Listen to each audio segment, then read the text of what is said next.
Tonight we're waltzing right into one of history's weirdest masquerade balls.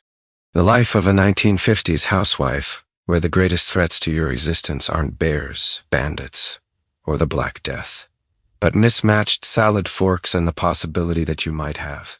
Brace yourself, forgotten to iron the bed sheets. Yes, this is a world where etiquette isn't just a suggestion. It's a full-contact sport, and the penalty for dropping your white gloves could be social exile, mild marital disappointment, or the spontaneous combustion of your neighbor's respect. So, before you tuck yourself in, take a second to like the video and subscribe, but only if you actually enjoy what I do here. Leave a comment letting me know where you're listening from and what time it is for you. Now, dim those lights. Switch on a fan for a gentle, non-judgmental white noise, and get comfortable. Maybe surround yourself with a few decorative throw pillows for that authentic 19-ounce 50s energy. Let's pause a moment. Have you ever wondered what it really felt like to live as a post-war housewife? How many pairs of gloves did you need just to make toast? Was there an etiquette manual for eating jello with embedded fruit? What happened if your skirt hem was a 4 and off? Would you be excommunicated for serving canned soup at a dinner party? Or was that a sign of modern sophistication? Could you survive a Tupperware party without passing out from polite excitement? Would you rather face a medieval bear than explain to your mother-in-law why your curtains and tablecloths clash? And now, congratulations. You've just woken up in a split-level home somewhere in 1956. The linoleum is gleaming. Your pearls are on. And your coffee is probably laced with just a touch of existential dread. Good luck. Before you can even make breakfast, you're already faced with a textile dilemma. Which gloves for which occasion? There's a glove for church, a glove for shopping, a glove for dusting the piano, and if you're very daring, a scandalously short glove for cocktail hour. Each one is less about warmth and more about silently signaling that you know the rules, and more importantly that you can spot a faux czar at 20 paces. Forgetting your gloves is like showing up at work without pants. Only the neighbors might actually notice this time.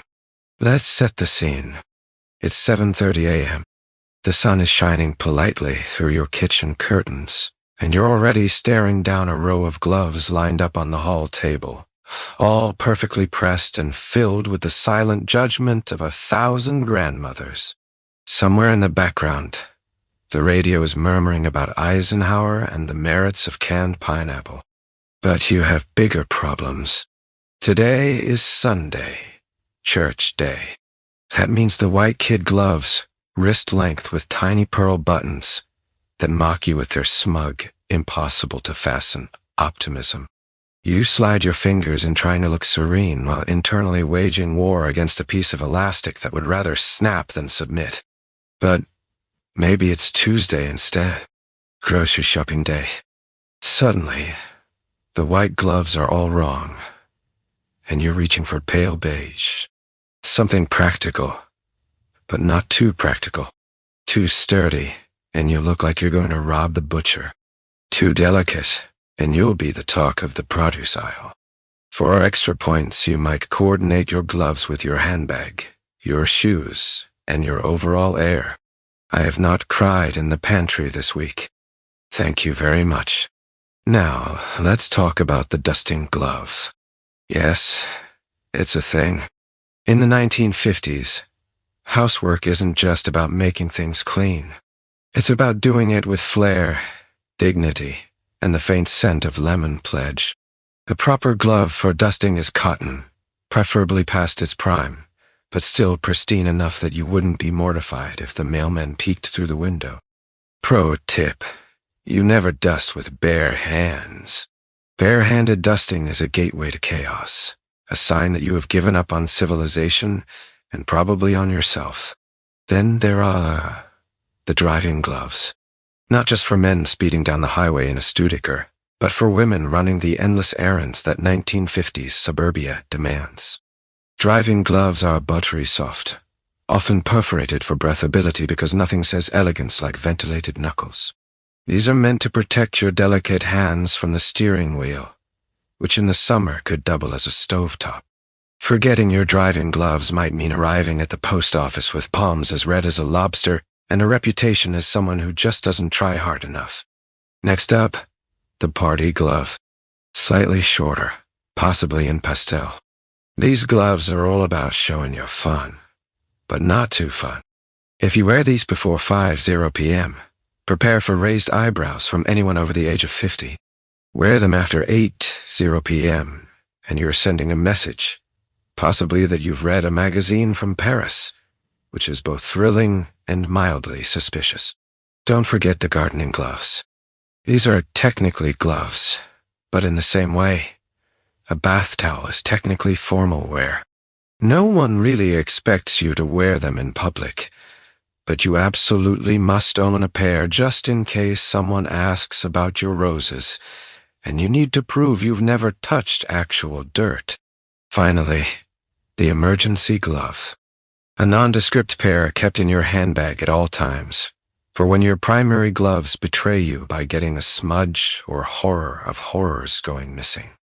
A true 1950s housewife can produce a backup glove like a magician, produces a rabbit quickly, seamlessly, and with no sign of panic. Every glove is more than fabric. It's a silent social handshake. The wrong choice, and you risk neighborhood exile. The right choice, and you glide through your day with the easy grace of someone who knows exactly how many spoons to lay for afternoon tea. And if you ever doubted the stakes, just remember, it's not the house or the casserole that makes you fit in. It's the gloves. Lose them, and you might as well have invited chaos to dinner. And if in your rush, you end up wearing mismatched gloves to the grocery store, just keep your head high, smile serenely, and pray no one brings it up at bridge club. At our start, a trend, and claim it's French. Either way, you've survived another day in the Suburbia Etiquette Olympics by the skin of your perfectly gloved hands. In the 1950s, making the bed isn't just about straightening the sheets. It's about achieving a level of hospital corner tightness that could bounce a nickel or a small child into orbit. God forbid the quilt be wrinkled after 8:00 a.m. You'll need to remake it before your husband gets home, just in case he's accompanied by surprise clergy or the ladies' auxiliary. The stakes, domestic dignity, and maybe a bakashche that will haunt you for decades. Let's set the stage. The alarm clock buzzes at a polite but insistent 6:30 a.m. And before you've even tasted coffee, you're in the bedroom, eyeing the bed, as if preparing for a military operation. In the 1950s, the bed is not merely a piece of furniture. It is the altar upon which your reputation as a housewife is either sanctified or sacrificed. The sheets must be as crisp as your public smile, and the quilt must be so smooth it reflects sunlight in a way that says, no children or husbands have touched this since 1947. First, you strip the sheets with the precision of a neurosurgeon. No crumpled corners, no lingering wrinkles. If your pillowcases don't match, congratulations.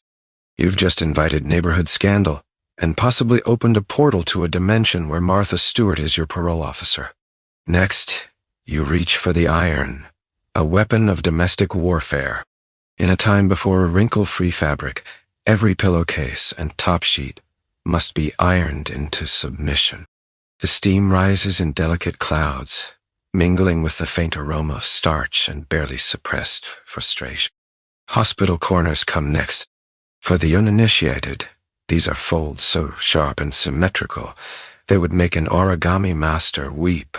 You tuck the flat sheet with a swift, almost aggressive movement, then fold it back over itself at precisely a 45-degree angle.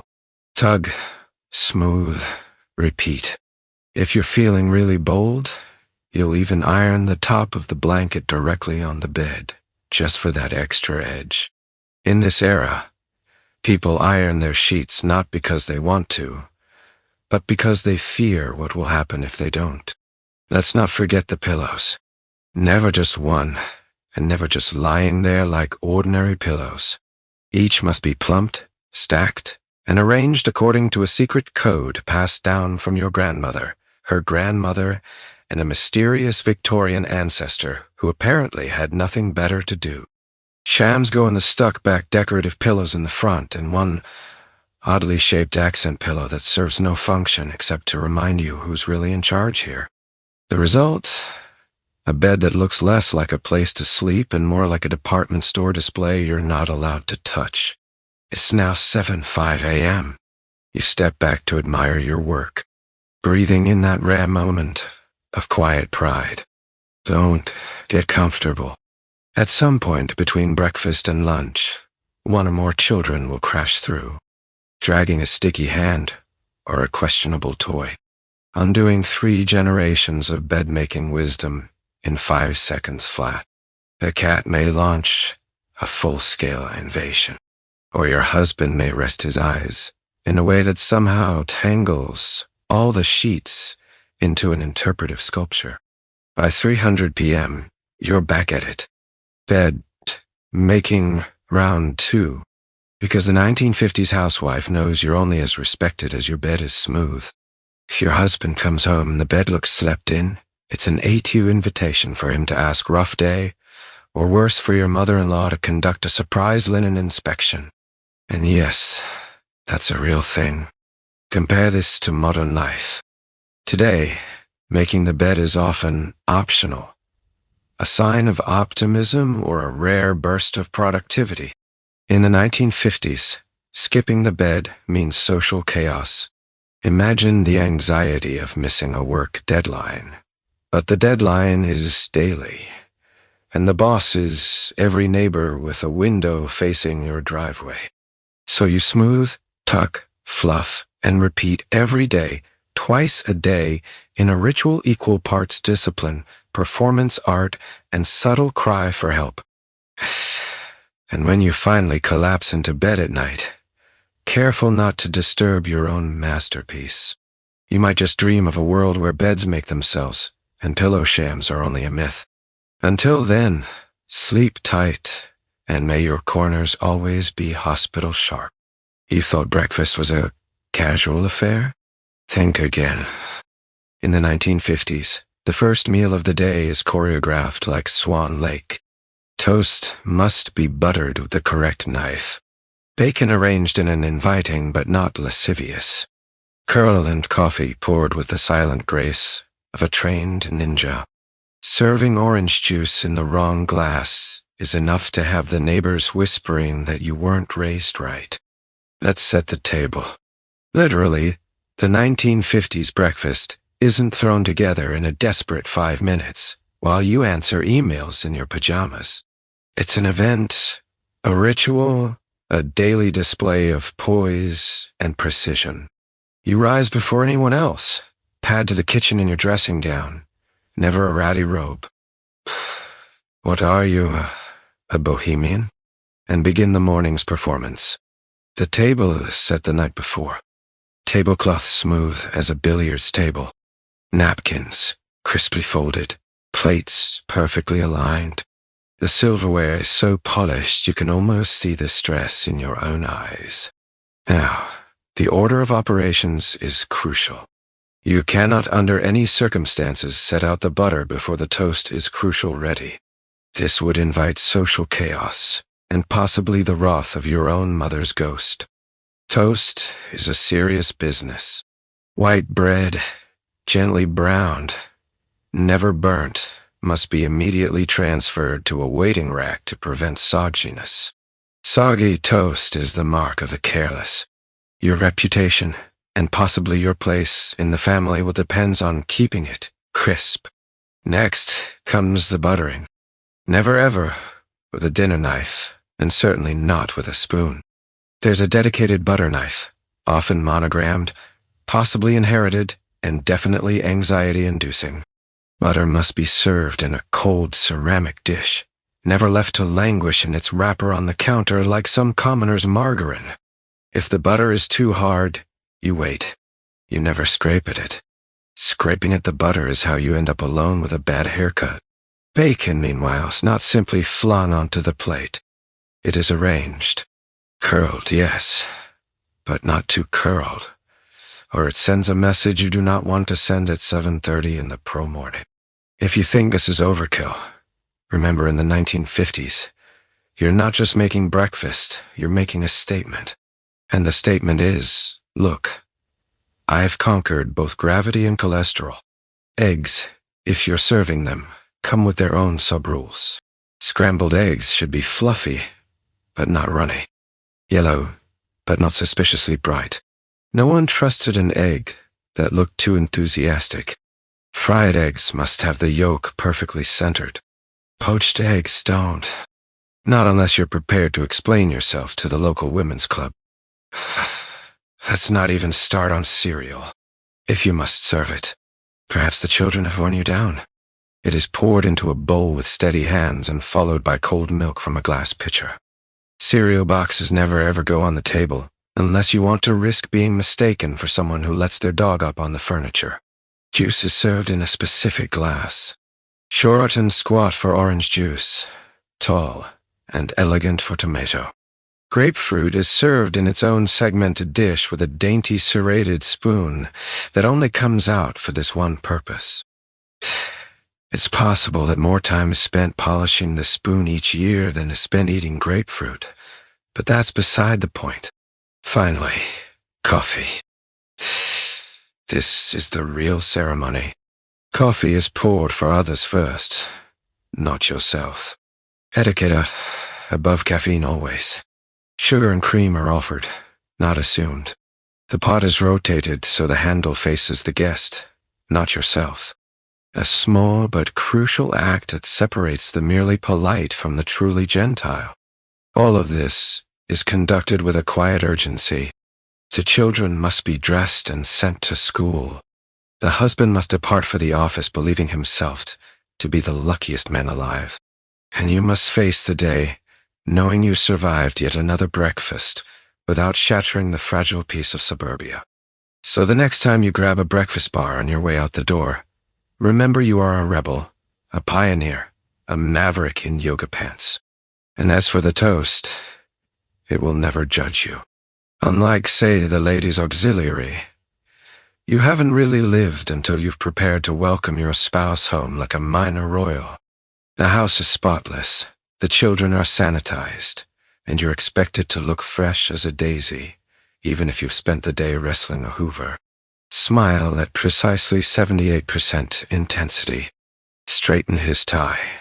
And never ever mention the broken washing machine, or the fact that you still have one eyebrow after a failed beauty experiment.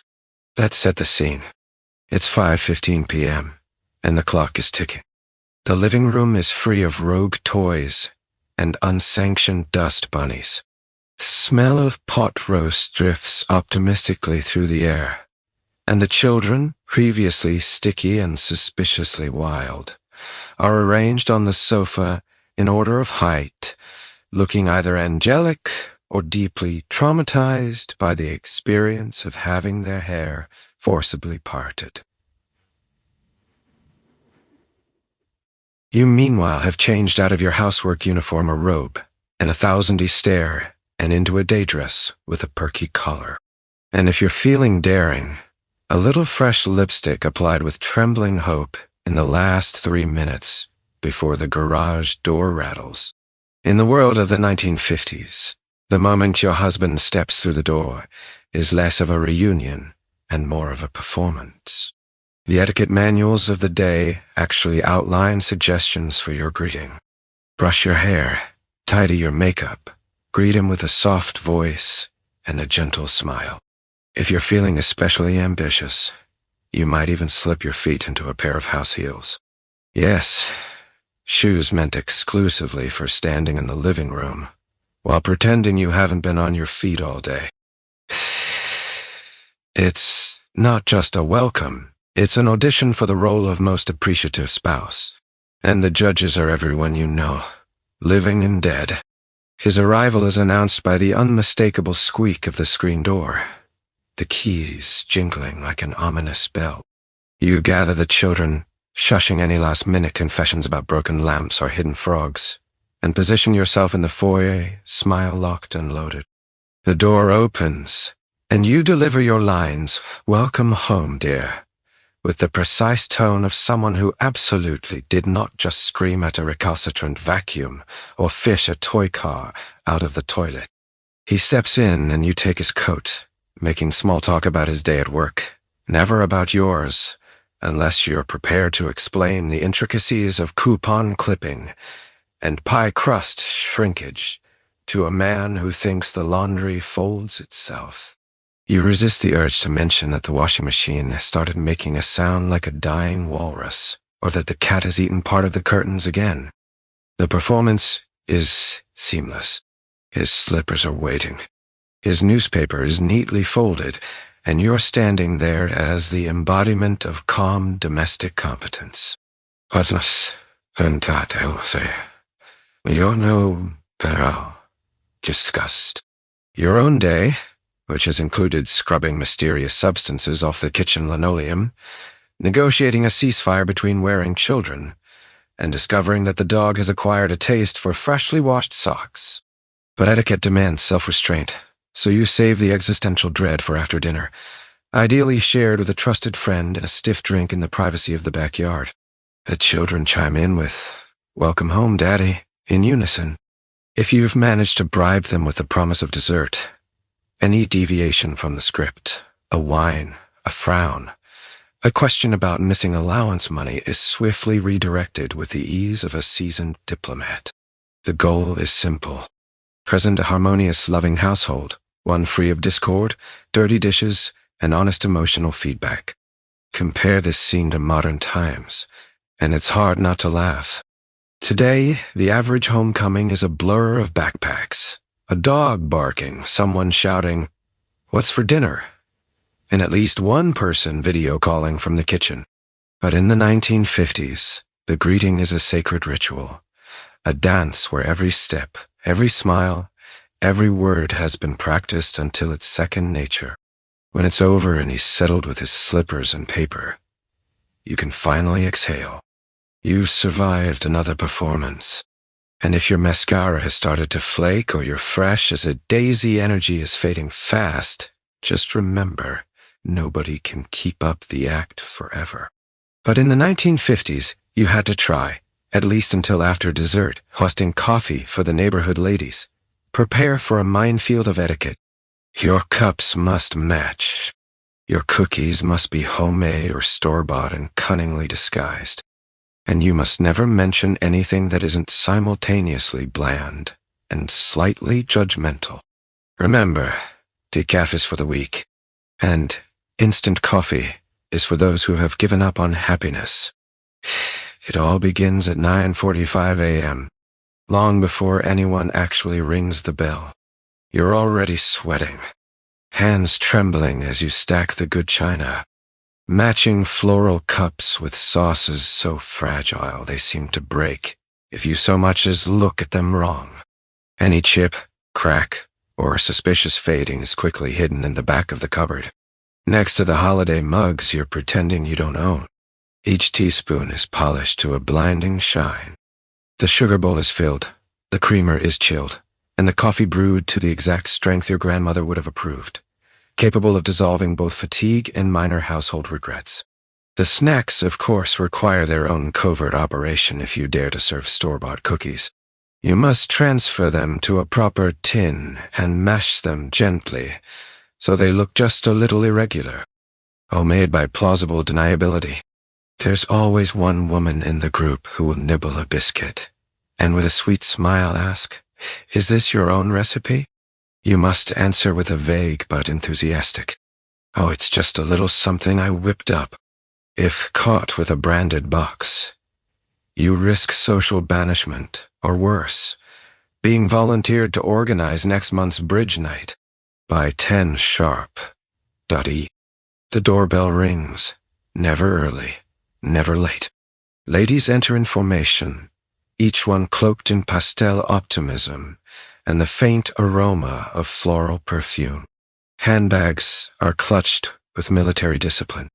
Gloves are discreetly tucked away, and hats, if worn, are carefully placed on the coat track, ready to be reclaimed at the first hint of awkward silence.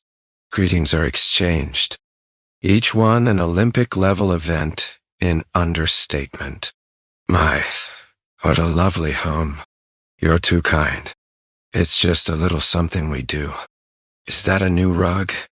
I remember when I had the energy for redecorating. The conversation is a delicate ballet. Nothing truly important may be discussed. The weather, children's minor achievements, and new casserole recipes are safe ground. Anything that hints at actual emotion or trouble, marriage woes, existential dread, the urge to throw all the laundry into the yard and move to Cuba must be concealed behind. Comments about rising grocery prices or the tragic state of next door's hydrangeas. If you slip and say something real, the silence will be so sharp it could cut a linoleum tile. Coffee is poured with the ceremonial gravity of a sacred rite. The host always serves others first, offering sugar, cream, or if you really want to stir the pot, one of those new-fangled artificial sweeteners that everyone suspects might cause either cancer or communism. Decaf is regarded with polite suspicion. The only reason to serve instant coffee is as a warning to your enemies. As the morning progresses, compliments and criticisms swirl together like cream in the cup.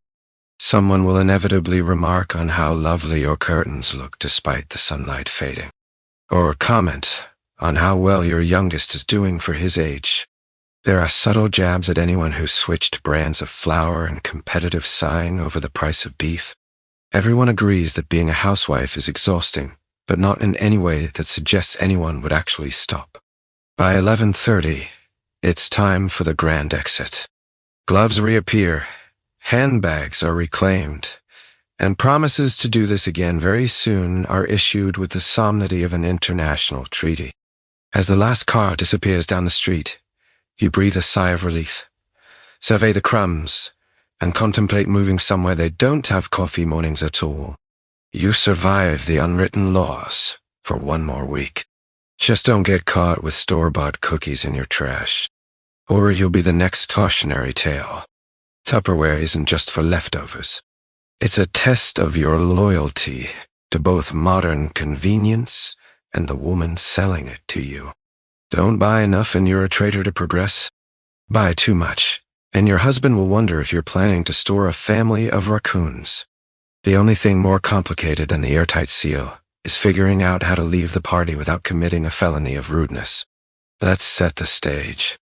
It's 7:00 p.m., and you arrive at Janet's house, armed with a nervous smile and a vague dread that by the end of the evening, you'll have purchased a lifetime supply of plastic that will outlive the pyramids. The living room has been transformed into a battlefield of pastels and practicality. The coffee table groans under the weight of Tupperware in every color of the mid-century rainbow: avocado, blush, pink, and a shade of orange not found in nature. Your hostess is radiant, eyes gleaming with the zeal of a new convert and the barely restrained terror of a woman who's already promised her upline that she'll move 50 sets by next Thursday. She's rehearsed every feature and benefit, and the next hour will feel less like a sales pitch and more like a tent revival for airtight storage. The party itself unfolds according to a mysterious choreography known only to those who have survived it before. First, you're offered a drink, a highball or a sherbet punch, served naturally in a Tupperware cup. You accept it, knowing the entire event is a test. Will you remark on the cup's durability and modern design? Or will you make the fatal error of asking why it smells faintly of last week's chili? Next comes the demonstration. This is not just a product pitch, it's performance art. Your hostess pings the burp seal lid, releasing a satisfying pop that's meant to symbolize both freshness and progress. There's a demonstration involving lettuce, a solemn ritual meant to prove that with Tupperware, even a salad can survive the atomic age. Someone gasps as a container is dropped on the floor, only to emerge unscathed. The lettuce inside as crisp as corporate ambition. Then the testimonials. Each woman takes her turn praising the Tupperware she already owns. I kept a pineapple slice fresh for 3 weeks. My casserole never dries out. It stacks so beautifully. My husband actually noticed. The praise is only slightly less effusive than what you'd hear at a royal wedding. But now the real challenge, ordering by too little, and you risk being marked as a light who rejects progress, and by extension friendship, with Janet. Buy too much, and you'll spend the rest of the month explaining to your spouse why you needed a container exclusively for hard-boiled eggs. The etiquette here is as precise as nuclear disarmament. You must choose enough to appear supportive, but not so much that your kitchen morphs into a Tupperware storage facility worthy of a minor museum. And let's not forget the games. Every party has them. Tupperware, bingo, mystery, container guessing, or who can stack lids the fastest. These games serve as both icebreakers and subtle reminders that the only thing standing between you and Tupperware-induced bliss is a lack of imagination and possibly your budget. Conversation at these gatherings is a careful blend of competitive homemaking and friendly sabotage. Oh, you're still using wax paper? Well, I suppose that's fine if you like stale cookies. Or we switched out all our glass jars. Haven't broken a thing.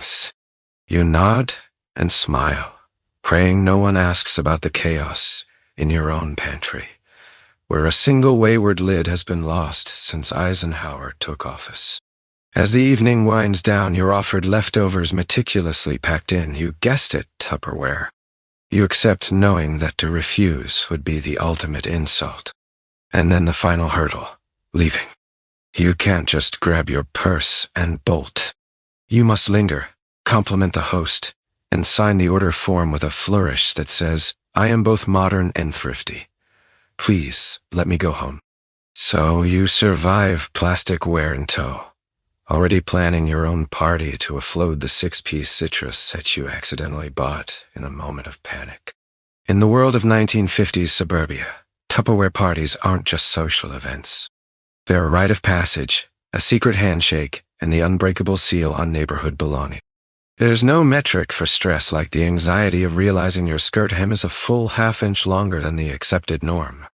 Should you risk scandal or run for your sewing kit? Local housewives can measure to the millimeter with their eyes. In the 1950s, a wandering hemline isn't just a fashion faux pas. It's an invitation for unsolicited advice from every woman over 40 within a 5-m radius. You start your day innocently enough, slipping into a skirt you're pretty sure passed inspection last week. But then disaster strikes. A glance in the hallway mirror reveals that overnight hemlines have somehow crept upward. What was once chic is now dangerously matronly. Your heart skips a beat. Do you risk it? Is it worth the judgment? Or do you make a mad dash for your emergency sewing kit, praying you can shorten the skirt before the school bus rounds the corner? In 1950s suburbia, skirt length is less about personal taste and more about surviving a public referendum. There is no Geneva Convention for fashion, but there is Mrs. Caldwell across the street who has the uncanny ability to spot an errant hem at 50 paces while watering her roses. The unwritten rule. The skirt must fall exactly below the knee. No more, no less. If it's too long, you risk looking like you're hiding spare bread loaves from the war. Too short, and you'll be fielding whispers about your moral fiber until Labor Day. The anxiety isn't limited to your own wardrobe. At PTA meetings in the grocery store or on the church steps, you're constantly scanning other women's skirts, quietly comparing, doing mental calculations, and hoping you've landed in the safe zone. Everyone is both judge and contestant in this silent fashion game. You remember last month's scandal. Helen's daughter showed up to the soda shop in a skirt, 2 and above the knee. And for a week, the only thing more talked about was the price of beef. The worst part, hems are tricky, little traders. You kneel to pick up a dropped spoon, and suddenly your skirt has ridden up, exposing a flash of knee that could send Mrs. Murphy into a faint, or worse, the dreaded sitting test. You can spend all morning checking your skirt in the mirror, but the second you sit, it contracts to reveal thighs you didn't even know you had. The only defense is to perfect the art of perching on the very edge of every seat. Upright, ankles crossed, ready to spring up if someone with a tape measure approaches. Sometimes fashion magazines offer advice. Raise your hemline for a youthful silhouette, but they never mention the real danger. A well-meaning neighbor with a sewing machine determined to help you update your wardrobe. You may receive a casserole and a thinly veiled suggestion that she could just take it in a smidge, dear, for the new season. Refuse her, and you risk war. Accept, and your skirt will be half a centimeter shorter every time she visits. Of course, some rebels try to game the system. The secret hem trick, rolling up your waistband once inside the car, or sneaking a length of tape to hold things in place. But be warned, this is a dangerous game, one that's been known to end in public humiliation and frantic adjustments in the powder room. For most, the best approach is simple. Keep a needle and thread in your purse, and an eye on the local fashion barometer at all times. All this just for the privilege of walking down the street without incident. If it sounds exhausting, that's because it is. Modern life offers a freedom unimagined in the age of the militant hemline. Today, you could wear pajama pants to the store and get a compliment. But in the 1950s, a skirt was a statement, and a hem was the line between social acceptance and exile. So the next time you wonder why your grandmother has strong opinions about appropriate attire, remember she fought in the battle of the hemlines. Armed only with a thimble, a measuring tape, and nerves of steel, and she survived most days with her dignity and her seams intact. No 1950s dinner party is complete without at least one dish encasing 3 incompatible food groups in lime gelatin. Etiquette demands you pretend to enjoy it, or at least avoid making a face that will haunt your reputation for the next decade. Pro tip: always ask what's in the salad before chewing. Let's paint the scene. The doorbell rings at 6 sharp, signaling the start of an evening where castles and conversation will both be tested for palatability. The table is a rainbow of mid-century optimism. Avocado green plates, pink napkins, and in pride of place, the shimmering wobbly centerpiece, the jello salad. It glistens under the chandelier with a promise that is equal parts hope and threat. Somewhere inside, a ring of canned pineapple, shredded carrot, and tiny marshmallows float in uneasy truce. If you stare long enough, you might see bits of tuna suspended like prehistoric flies in amber. Serving jello isn't just hospitality. It's a rite of passage, an edible raw shark test for both cook and guest. As the hostess, your goal is clear.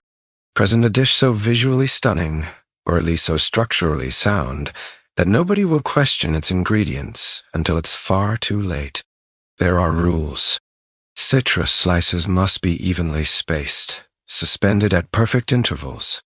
Nothing sinks, and nothing floats, except perhaps your dignity. Your guests, meanwhile, engage in the time-honored ritual of pretending not to be terrified. The hostess beams with pride as she describes the recipe. It's mother's favorite: lime gel, cottage cheese, celery, and just a hint of seafood for extra protein. Guests nod approvingly, already plotting their escape routes. One brave soul spears a slice, eyeing it as if it might leap off the plate and make a run for the window. Another cornered simply smiles and makes polite conversation, determined to chew through whatever lies inside without blinking. If you're attending, the stakes are high. Making a face is social suicide. Refusing a serving will be discussed for years. Your only hope is tactical strategy.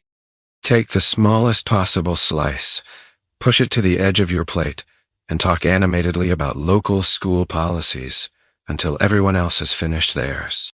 If cornered by the hostess, compliment the color, such a lovely green, or the resilience of the mold. How does it hold its shape so well? But never, under any circumstances, ask about the flavor. There are escape artists in every suburb, housewives who have mastered the art of accidentally dropping their jello on the carpet or of hiding forkfuls under their napkin. Children are the most honest critics, often recoiling in horror at the first spoonful. But the rest of us must soldier on, chewing bravely through every gelatinous bite, silently wondering who first looked at a package of lime jello and thought, "You know what? This needs tuna." Modern comparison. Imagine if, at every holiday gathering, it was considered polite to serve a dish combining hot dogs, pudding, and kale, and everyone just rolled with it. That's the 1950s jello salad. No questions, no refusals. Just the unspoken agreement that this too is part of civilization's progress. Of course, sometimes the jello is actually delicious. Classic strawberry with fruit cocktail or orange with mandarin slices. But there's always the danger lurking beneath the quivering surface. The boldest hostesses of the era prided themselves on innovation. I call it tuna mold. A la mode, they'll say, as guests quietly plan their wills. If you manage to choke it down, you've earned your place in polite society for another season. If not, you'll be the subject of cautionary tales at Bridge Club. So, next time you spot a suspiciously vibrant salad at a gathering, channel your inner 1950s housewife. Keep your face neutral, your compliments vague, and your napkin strategically placed. Because in the world of gelatin-based etiquette, survival isn't about liking the jello. It's about pretending you did and living to tell the tale. Preferably at a dinner party with less adventurous salads. Want to impress the neighbors? Don't send them home with food poisoning. From delayed eggs left out all afternoon to the questionable casserole your great-aunt left on the porch. Every meal is a delicate balancing act between hospitality and biological warfare. If no one gets botulism, you've succeeded. Let's set the dinner table. It's Friday night, and the air is thick with anticipation and the smell of chicken. Allah King, you've spent the whole day cleaning, baking, and praying the oven doesn't go on strike. The table is set, the centerpiece is twinkling, and the buffet is groaning under the weight of every recipe you could find in better homes and gardens. On the surface, everything is perfect. A domestic tableau fit for a magazine cover. But underneath, it's a minefield of pathogens lurking in mayonnaise, slow-cooked meats, and every refrigerated item that was left out just a little too long. Food safety in the 1950s is a high-wire act. There are rules, of course, but they're written in a language of vague optimism. Serve cold dishes well chilled. But what exactly does well chilled mean in a house where the icebox is as old as the marriage? You know that de-oiled eggs should be cold, but after 3 hours on the sideboard, they've developed a glossy sheen that can only be described as suspicious. You do what any good hostess would do. Give them a quick sniff and hope for the best.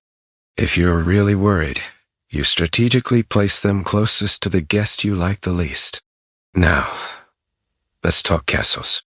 The casserole is both the pride of the 1950s kitchen and the leading suspect in most culinary crimes. Made in the early afternoon, set on the windowsill to cool, and then promptly forgotten until dinner. It walks the fine line between tradition and salmonella. The topping should be golden, the insides bubbling.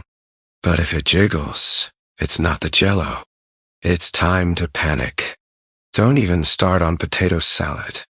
This innocent-seeming side dish is a staple of every gathering, and also the reason many children grew up afraid of picnics. In the 1950s, potato salad is made with copious amounts of mayonnaise and left out in the sun, surrounded by hopeful flies and cautious relatives. The rule of thumb: if it's still cold, eat fast. If it's warm, start making excuses about your delicate digestion. And then there's the mystery meat. Every gathering has one. A loaf, a roast, or a ring-shaped creation that nobody can quite identify. It's glazed, it's shiny, and it's been sitting out just long enough for you to question your life choices. Your job as a hostess is to serve with confidence and a side of plausible deniability. Oh, that it's an old family recipe. If someone asks what's in it, you change the subject to local weather patterns or the latest Tupperware innovation. Your kitchen arsenal includes exactly 2 weapons against disaster. Saran wrap in the icebox. Saran wrap, freshly invented and wielded with pride, is stretched over every bowl and tray in the hope it will stop both germs and gossip. The icebox hums heroically, battling valiantly to keep your ambrosia salad just above freezing. But you know it's really just slowing down the inevitable. The end of the meal is the most suspenseful part. You watch your guests carefully. Does anyone look a little too pale? Is Mr. Jenkins sweating, or is that just the heat from the scalloped potatoes? No one wants to be responsible for the incident that will be whispered about for years. You hand out leftovers with a silent prayer and a subtle warning. Just be sure to refrigerate that as soon as you get home. So yes, you've succeeded if your guests depart upright, smiling, and free from the symptoms of mild food poisoning. In the 1950s, that's hospitality at its finest. As you clear the table, you can rest easy knowing you've hosted not just a meal, but a successful, if mildly hazardous, test of friendship and intestinal fortitude. In the 1950s, the etiquette rules for children are more complex than tax law. They must never interrupt, never speak unless spoken to, and certainly never express a genuine opinion.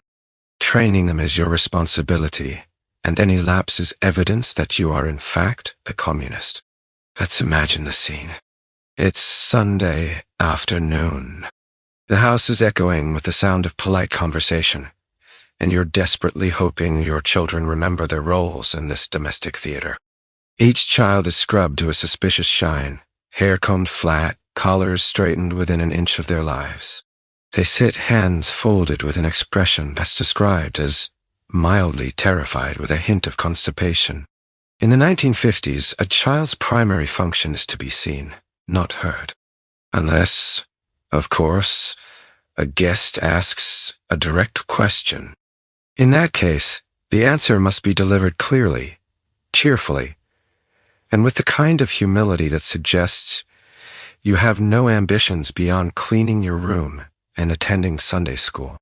The rule book for child etiquette in this era would fill an encyclopedia. Do not run in the house. Do not climb the furniture. And certainly do not make animal noises in front of the pastor. Questions are answered in complete sentences. Napkins are placed in laps, and food is chewed with the decorum of a Buckingham Palace luncheon. If a child utters anything resembling an actual opinion, I don't like meatloaf. Or why does Mr. Johnson smell like mothballs? The room falls silent, the air grows cold, and you, the mother, are left to apologize as if your child has just denounced capitalism on live radio. Discipline is both subtle and relentless. There are the looks, a series of glares and eyebrow raises, each finely calibrated to communicate everything from stop kicking your sister to, if you spill that milk, you're sleeping outside. Sometimes the promise of dessert is dangled as a behavioral incentive. Other times, you resort to the nuclear option, threatening to tell their father when he gets home. And yet children are not merely passive observers. They are little spies, always watching, always learning. At the dinner table, they absorb every rule, every awkward silence, every strategic topic change. Later, these lessons are repeated with terrifying accuracy during playdates, when your 5-year-old delivers a stinging verdict on the Johnson's curtains, or informs the neighbor that mommy says your jello is creative. Of course, the stakes are high. A single slip, a tantrum at the store, a loud burp during bridge club, a moment of unscripted honesty, and you'll be the talk of the neighborhood. Did you hear what happened at Margaret's house? Her son asked for ketchup at dinner. Ketchup with pot roast.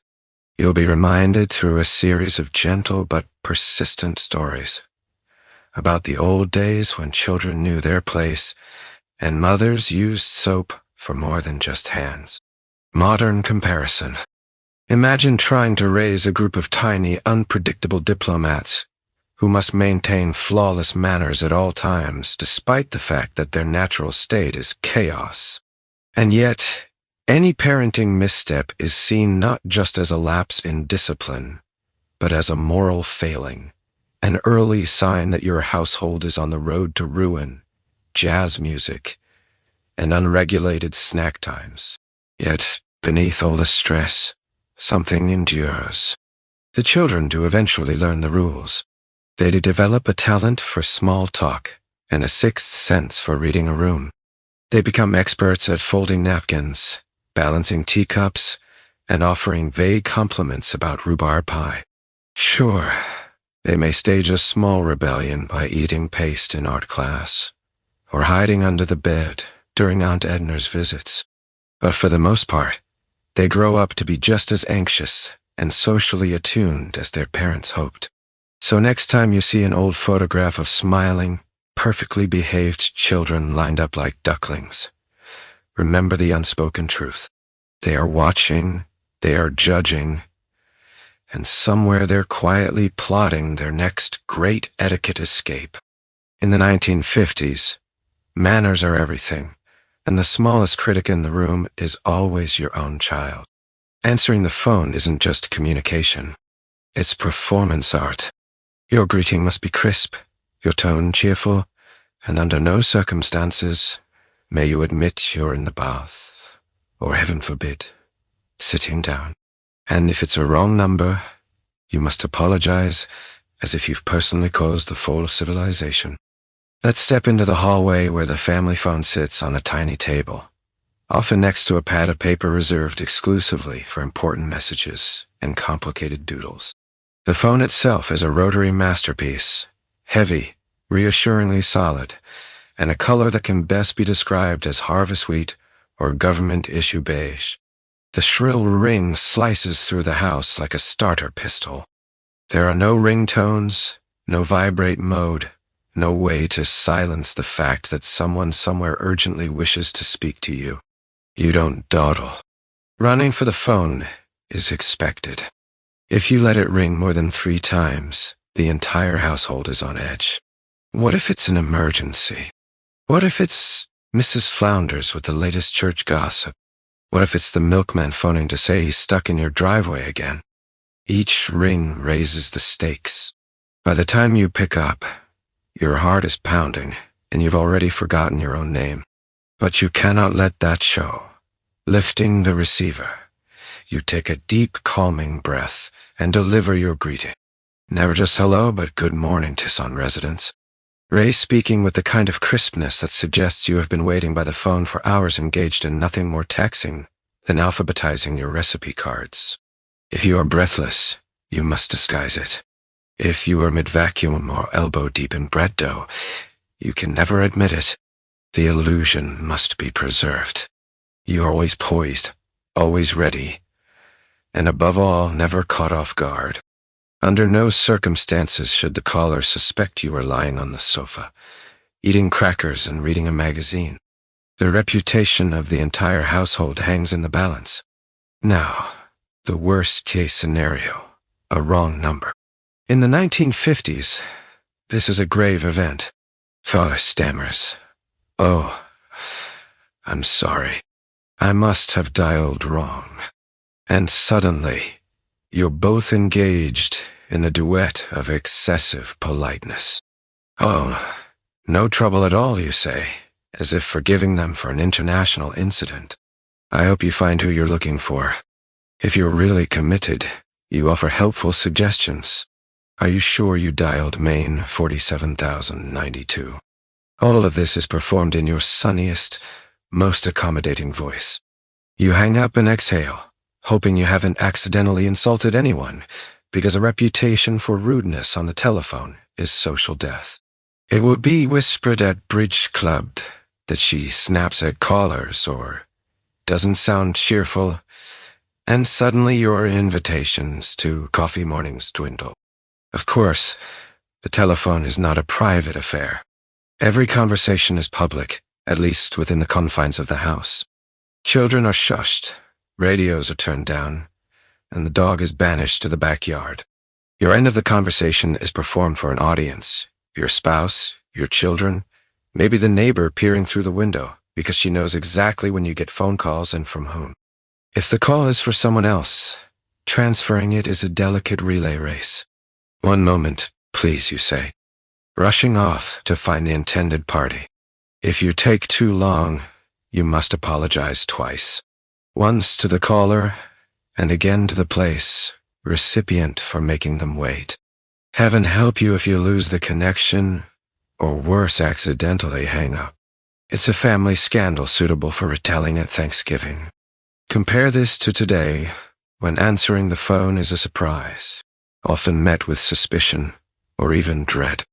Back then, it was both responsibility and ritual, and heaven forbid anyone answer with a curret. Yeah, you'd have to move. So next time you see a rotary phone at an antique store, pause for a moment. Remember a time when every call was a test of manners, every wrong number a chance for grace, and every greeting a tiny, perfectly performed act on the grand stage of suburban etiquette. There's no panic quite like the sight of a neighbor's car pulling up unexpectedly. Are your shoes on? Is your house clean enough? Are you wearing actual clothes? If not, you have approximately 7 seconds to achieve presentability or die trying. It's 2 in the afternoon, the quiet hour when the house is finally yours. You're deep in the trance of sorting laundry, contemplating whether socks actually need to be paired. Or perhaps halfway through a well-earned cup of coffee and a chapter of the latest Reader Digest, suddenly from the window you spot it. The glint of chrome, the familiar pastel paint, the telltale judger of Mrs. Allen's station wagon. She's slowing to a stop right outside your driveway. She's not alone. Her daughter and a mysterious pie-shaped bundle are in the back seat. The blood drains from your face. It's too late to run. You've been spotted. Time dilates. You now have, by your calculations, less than 10 seconds before she's at your door. You spring into action, a model of barely controlled chaos. Shoes. Where are your shoes? Why are they never where you left them? You consider answering barefoot. But remember last week's scandal about Mrs. Patterson's bohemian lifestyle and how it all started with her answering the door in slippers. Next is the living tree room. You sprint past the sofa, snatching up rogue magazines and a sock of unknown origin. The coffee table is littered with children's crayons and last night's popcorn. You swipe it all into a drawer, praying it doesn't explode when you open it next. The vacuum cleaner stands proudly in the corner. A subtle hint you are always cleaning, not just moments before company arrives. You flip it on for effect, letting the gentle hum signal that order reigns here, at least for these 5 minutes. Then there's the question of your own appearance. Are you still wearing your laundry uniform, also known as yesterday's housecoat, with suspicious jam stains? Panic. Dot. You throw in a fresh apron and a dash of lipstick. Nothing says domestic competence like lipstick hastily applied in the hallway mirror. You quickly run a hand through your hair, smooth your skirt, and attempt to look serene, as if you've spent the whole afternoon planning for this social ambush. By now, the doorbell is ringing. You take a deep breath, plaster on your best, delighted to see you smile, and open the door with a greeting that attempts to sound casual, not breathless. Oh, what a wonderful surprise, you declare, hoping your voice doesn't betray the terror still lurking just beneath the surface. Mrs. Allen steps inside, eyes scanning the room like a drill sergeant. You pray she won't notice the sock peeking out from under the sofa, or the faint aroma of burned toast still lingering from breakfast. Her daughter stands in the doorway clutching the mystery pie, possibly as a test of your hospitality or your ability to produce clean forks on short notice. Conversation is a blur. You offer coffee, even if the pot is empty and the only available mugs are chipped or worse, mismatched. You recite a silent prayer that the good sugar bowl isn't still in the dishwasher, and desperately hope that nobody asks to use the bathroom, which you haven't checked since last Tuesday as Mrs. Allen chats about the upcoming bake sale. You nod enthusiastically, all of the while calculating how long it will take her to notice you haven't dusted the top of the TV. Every minute feels like a test of your home, your children, hopefully unseen, possibly hiding in the linen closet. Your ability to maintain the illusion that everything is always under control. Finally, with a flurry of polite goodbyes, the visit ends. You close the door and collapse in relief. You survived the unholy terror of the unannounced visitor, a suburban rite of passage, an adrenaline sport, and proof that sometimes being a 1950s housewife is less about etiquette and more about surviving the gauntlet with your dignity and lipstick mostly intact. Drying laundry outside is a science. Sheets must billow artistically, underwear must be hidden behind towels, and socks are to be paired with military precision. Woe bide the housewife whose unmentionables are visible to the mailman. Picture the scene. It's a breezy Wednesday, and the suburban backyards are alive with the subtle competition of laundry day. Across the fence, you can hear the rhythmic snap of wooden clothes spins, the gentle flapping of cotton, and the distant murmur of neighbors trading the latest gossip. In the world of the 1950s, the clothesline is more than just a string of rope. It's a stage where your domestic prowess is on public display. Forget Instagram. This is your real feed. Before a single sock is hoisted skyward, you must assess the audience. Mrs. Parker is trimming her rose bushes, eyeing your technique over the fence. The mailman, punctual as the sunrise, is making his rounds, ready to pass silent judgment. The children from next door are watching, waiting for a strong wind to carry someone's bloomers into a tree. The stakes are high, and the rules are unwritten but ironclad. First, the sheets. They go up front, center stage, and must hang perfectly straight, not a wrinkle in sight. The art of the crisp sheet is real. If your linens billow elegantly in the breeze, it's assumed you are a woman of taste and order. If they sag or droop, whispers begin. Did you skip the start? Are you losing your touch? There's nothing like the humiliation of a limp sheet to put a damper on your morning confidence. Underwear is next, the unmentionables, the scandalous secret of every household. The primary rule, concealment. Under no circumstances can these be hung in the open.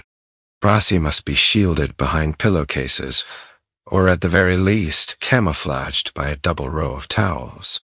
If a pair of bloomers is ever seen by the mailman, expect polite avoidance, and possibly a church prayer circle by the end of the week. The safest approach, early morning hanging while the world is still half asleep. Socks are another battlefield. In the 1950s, socks are not simply tossed over the line. They are hung in matching pairs. Toes pointing east, heels facing west, evenly spaced and at equal height. Any deviation suggests a dangerous disregard for order, or worse, a disregard for laundry as a noble calling. If you're short a sock, heaven help you. Single socks fluttering on a line are a sign of chaos, the kind that makes Mrs. Parker sigh and make a note for her next phone call with your mother-in-law. Then there are towels and handkerchiefs. These are the utility players. Use them to fill gaps.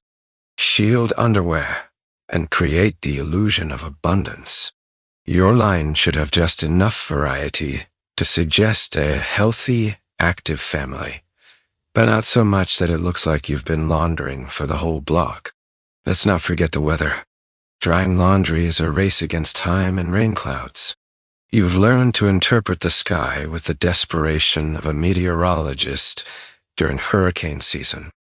Rain at the wrong moment means you'll be running barefoot across the yard, flinging yourself at the line to rescue what you can, all while praying no one is watching from the kitchen window. The whole performance must be repeated weekly, if not more. A flawless clothesline is social currency.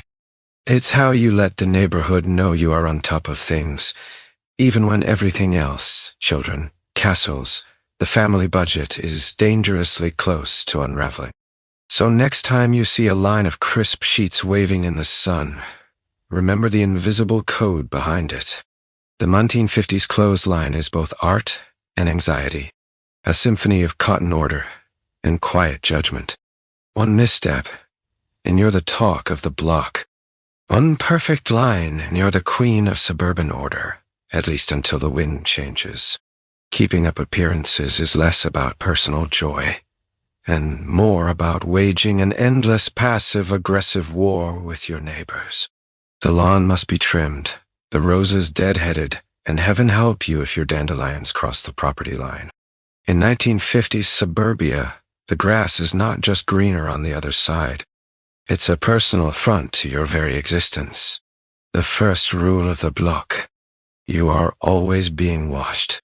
Mrs. Jensen, 3 doors down, peers through her lace curtains, with binoculars normally reserved for birdwatching. Mr. Tompkins just happens to stroll by at sunrise, hands clasped behind his back, tallying which lawns were mowed last week, and which are flirting with unruliness. Your own day begins with reconnaissance. A cup of coffee in one hand, you scan the block. The enemy and neighbors are already out, squinting at their flower beds, wielding trowels like swords. The air smells of freshly cut grass and competitive anxiety. You spot a single dandelion rearing its sunny head at the edge of your walkway and feel a chill run down your spine. You snatch it up with the same urgency as disarming a ticking bomb. One dandelion can become 20, and soon you'll be living in the botanical version of a cautionary tale. The unwritten etiquette of lawn care is as complex as chess, but with more sweating. The grass must be short, but not so short it looks desperate. You mow once a week, but not on the same day as the Johnsons, lest it appear you are copying their schedule. Clippings must be rad immediately. Leaving them out signals sloth and invites comment. If you use fertilizer, it must be the subtle kind. No chemical scents, no neon green patches that glow in the dark. Composting is noble, but only if you keep it hidden from public view. Flower beds are another battlefield. Roses are dead-headed daily. Tulips must stand at attention, and marigolds should never under any circumstances sprawl. If your peas collapse under their own ambition, you support them with stakes and a hopeful prayer. If the hydrangeas droop, you discuss the weather at length to excuse their malaise. All the while, Mrs. Jensen takes notes for her next call to your mother-in-law. Front porch decor is subtly weaponized. A well-placed wreath says, "I have it together." A chipped flower pot is a declaration of surrender. Lawn ornaments are a minefield. 1 pink flamingo is charming. 2 is tacky. 3 means you've given up and might as well park an old car on the grass. Wind chimes are acceptable if they tinkle gently. Anything louder is an act of war. The greatest challenge is the silent arms race of lawn care equipment. The day Mr. Tompkins rolls out his brand-new push mower with gleaming chrome details, a ripple goes through the neighborhood. By dinner, every hardware store within 10 miles is sold out of upgrades.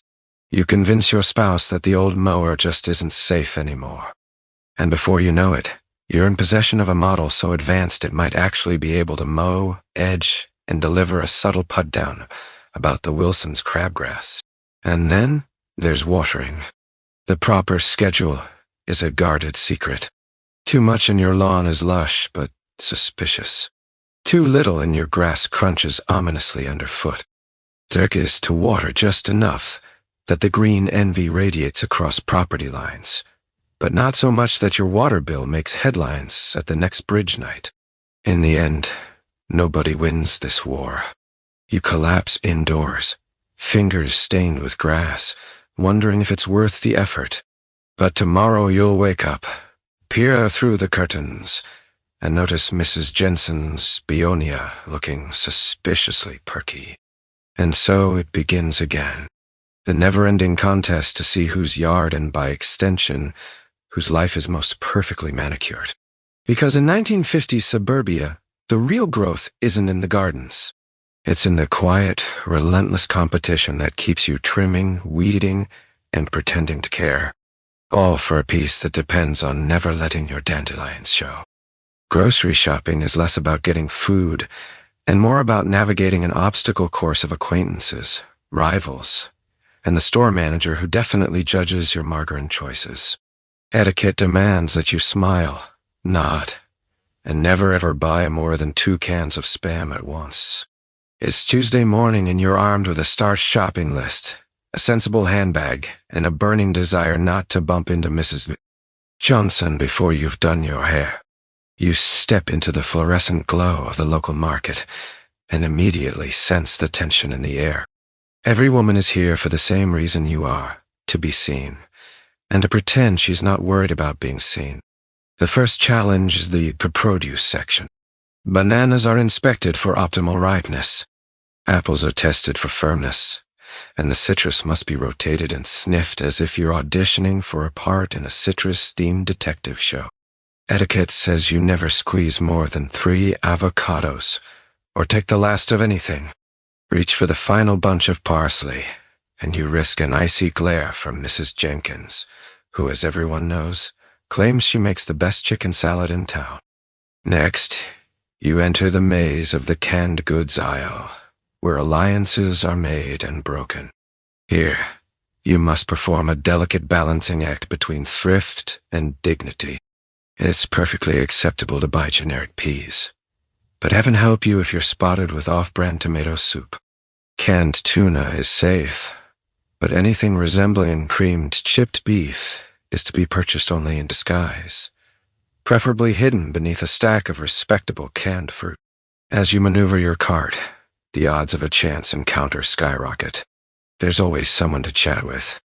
An acquaintance from the PTA, a neighbor who wants to discuss the tragic state of the local playground, or the store manager who hovers at the end of every aisle, ready to pass judgment on your selections.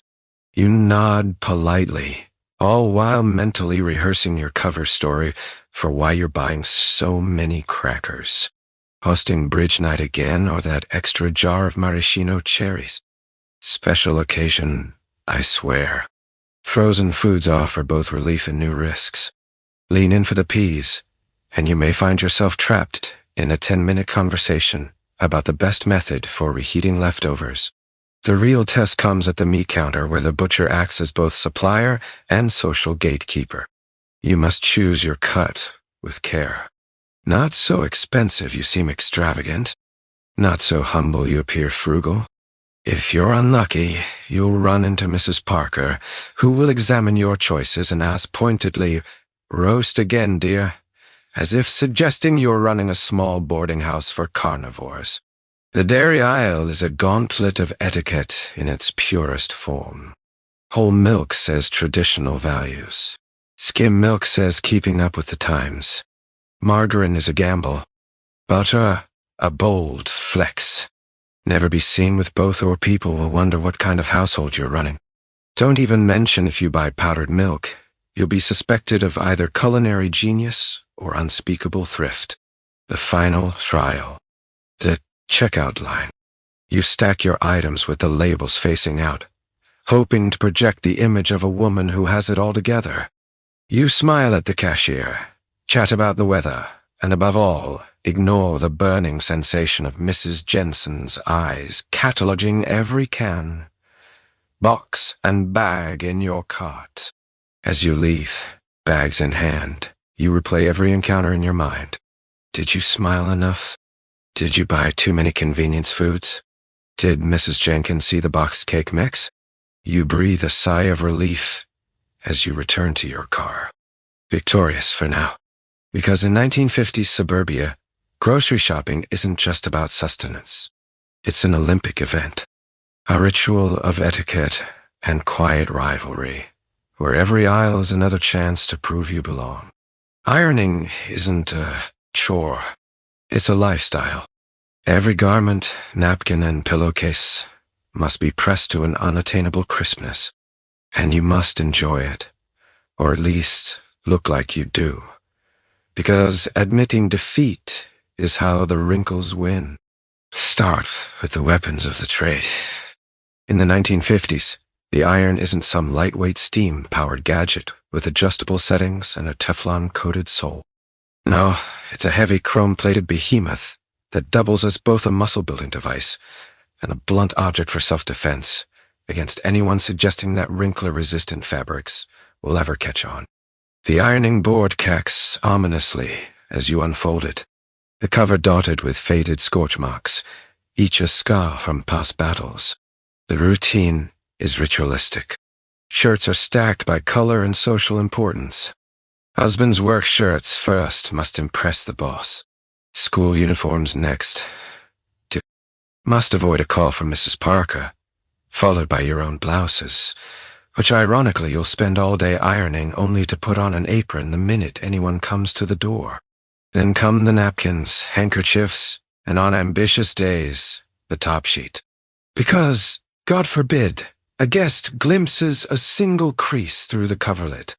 You fill the iron with water, plug it in and wait for that comforting hiss of steam. The sound that says you're in control, at least for the next comfort. 45 minutes. The house fills with a nostalgic aroma of scorched cotton and faint desperation. You press each shirt with the precision of a military parade. Collar first, then sleeves, then the body. Every movement is part of a dance. Lift, smooth, glide, press, repeat. Any distraction, a phone call, a child in distress, a sudden breeze could spell disaster in the form of a permanent wrinkle, a mark that may never come out in a fresh entry in the local book of domestic gossip. In this era, wrinkles aren't just a sign of laziness. They're a sign that civilization is on the verge of collapse.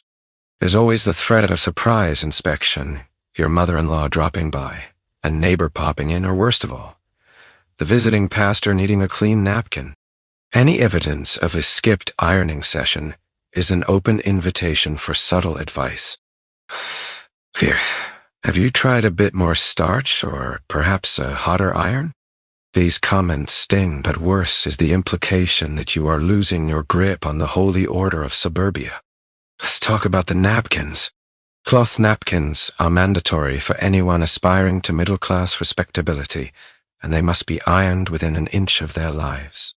Each corner must be perfectly square, each fold crisp enough to cut butter. Paper napkins, while available, are strictly reserved for picnics, emergencies, or households with questionable morals. Even the act of hanging the clothes after ironing is choreographed. You drape shirts with military precision on hangers, careful not to wrinkle them in the transfer. A poorly hung shirt can undo 30 minutes of labor. And the heartbreak is real. Of course, modern life offers shortcuts, wrinkle release sprays, permanent press fabrics, dryers with special settings. But in the 1950s, you're locked in a never-ending war with rumples, puckers, and mysterious pus-under creases. Your only allies, elbow grease, and the fantasy that somewhere there's a woman who actually enjoys ironing. Ironing isn't just a domestic duty. It's a public performance. You must press on, literally and figuratively, smiling as you wage the daily battle against entropy. Because deep down, everyone knows the truth. The moment you let your guard down, the wrinkles win, and the entire fragile order of suburbia might come undone. One creased pillowcase at a time. Hosting a dinner party requires skills worthy of a hostage negotiator. Your jokes must be harmless, your laughter polite, and your casserole unburnt. A conversation lags. Switch to discussing bridge or the weather. Anything more interesting is simply not done. Picture it. It's Saturday night, and you're in full battle dress. Crisp dress, pearls, and an apron that might as well be a coat of armor. The table gleams with polished silverware and the good china, each place setting position with geometric precision. Candles flicker with a sort of desperate optimism, promising an evening of sophistication, and not for the love of all that is holy. A repeat of last month's ham incident. The doorbell rings and the parade begins. Guests arrive in carefully coordinated outfits, bearing bottles of wine and the slightly forced enthusiasm of people who would, in a more honest world, be at home in pajamas. You greet everyone with the same brightness you reserve for a tax refund or a child's nap. Shoes are discreetly swapped at the door for house slippers. Nobody wants scuff marks. And small talk commences before the roast is even in the oven.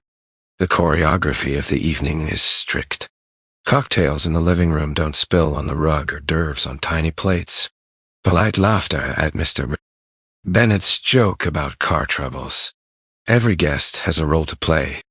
There's the neighbor who brings up last winter's snowstorm for the 8th time. The friend who just got back from Europe, and the husband who tells the same story about the office Christmas party at every event since 1953. Your job is to keep the conversational plates spinning, nodding in agreement and sending silent ZOS signals with your eyes. The meal itself is an exercise in both culinary skill and emotional restraint. Casseroles are presented with fanfare. Side dishes are explained as if unveiling national secrets.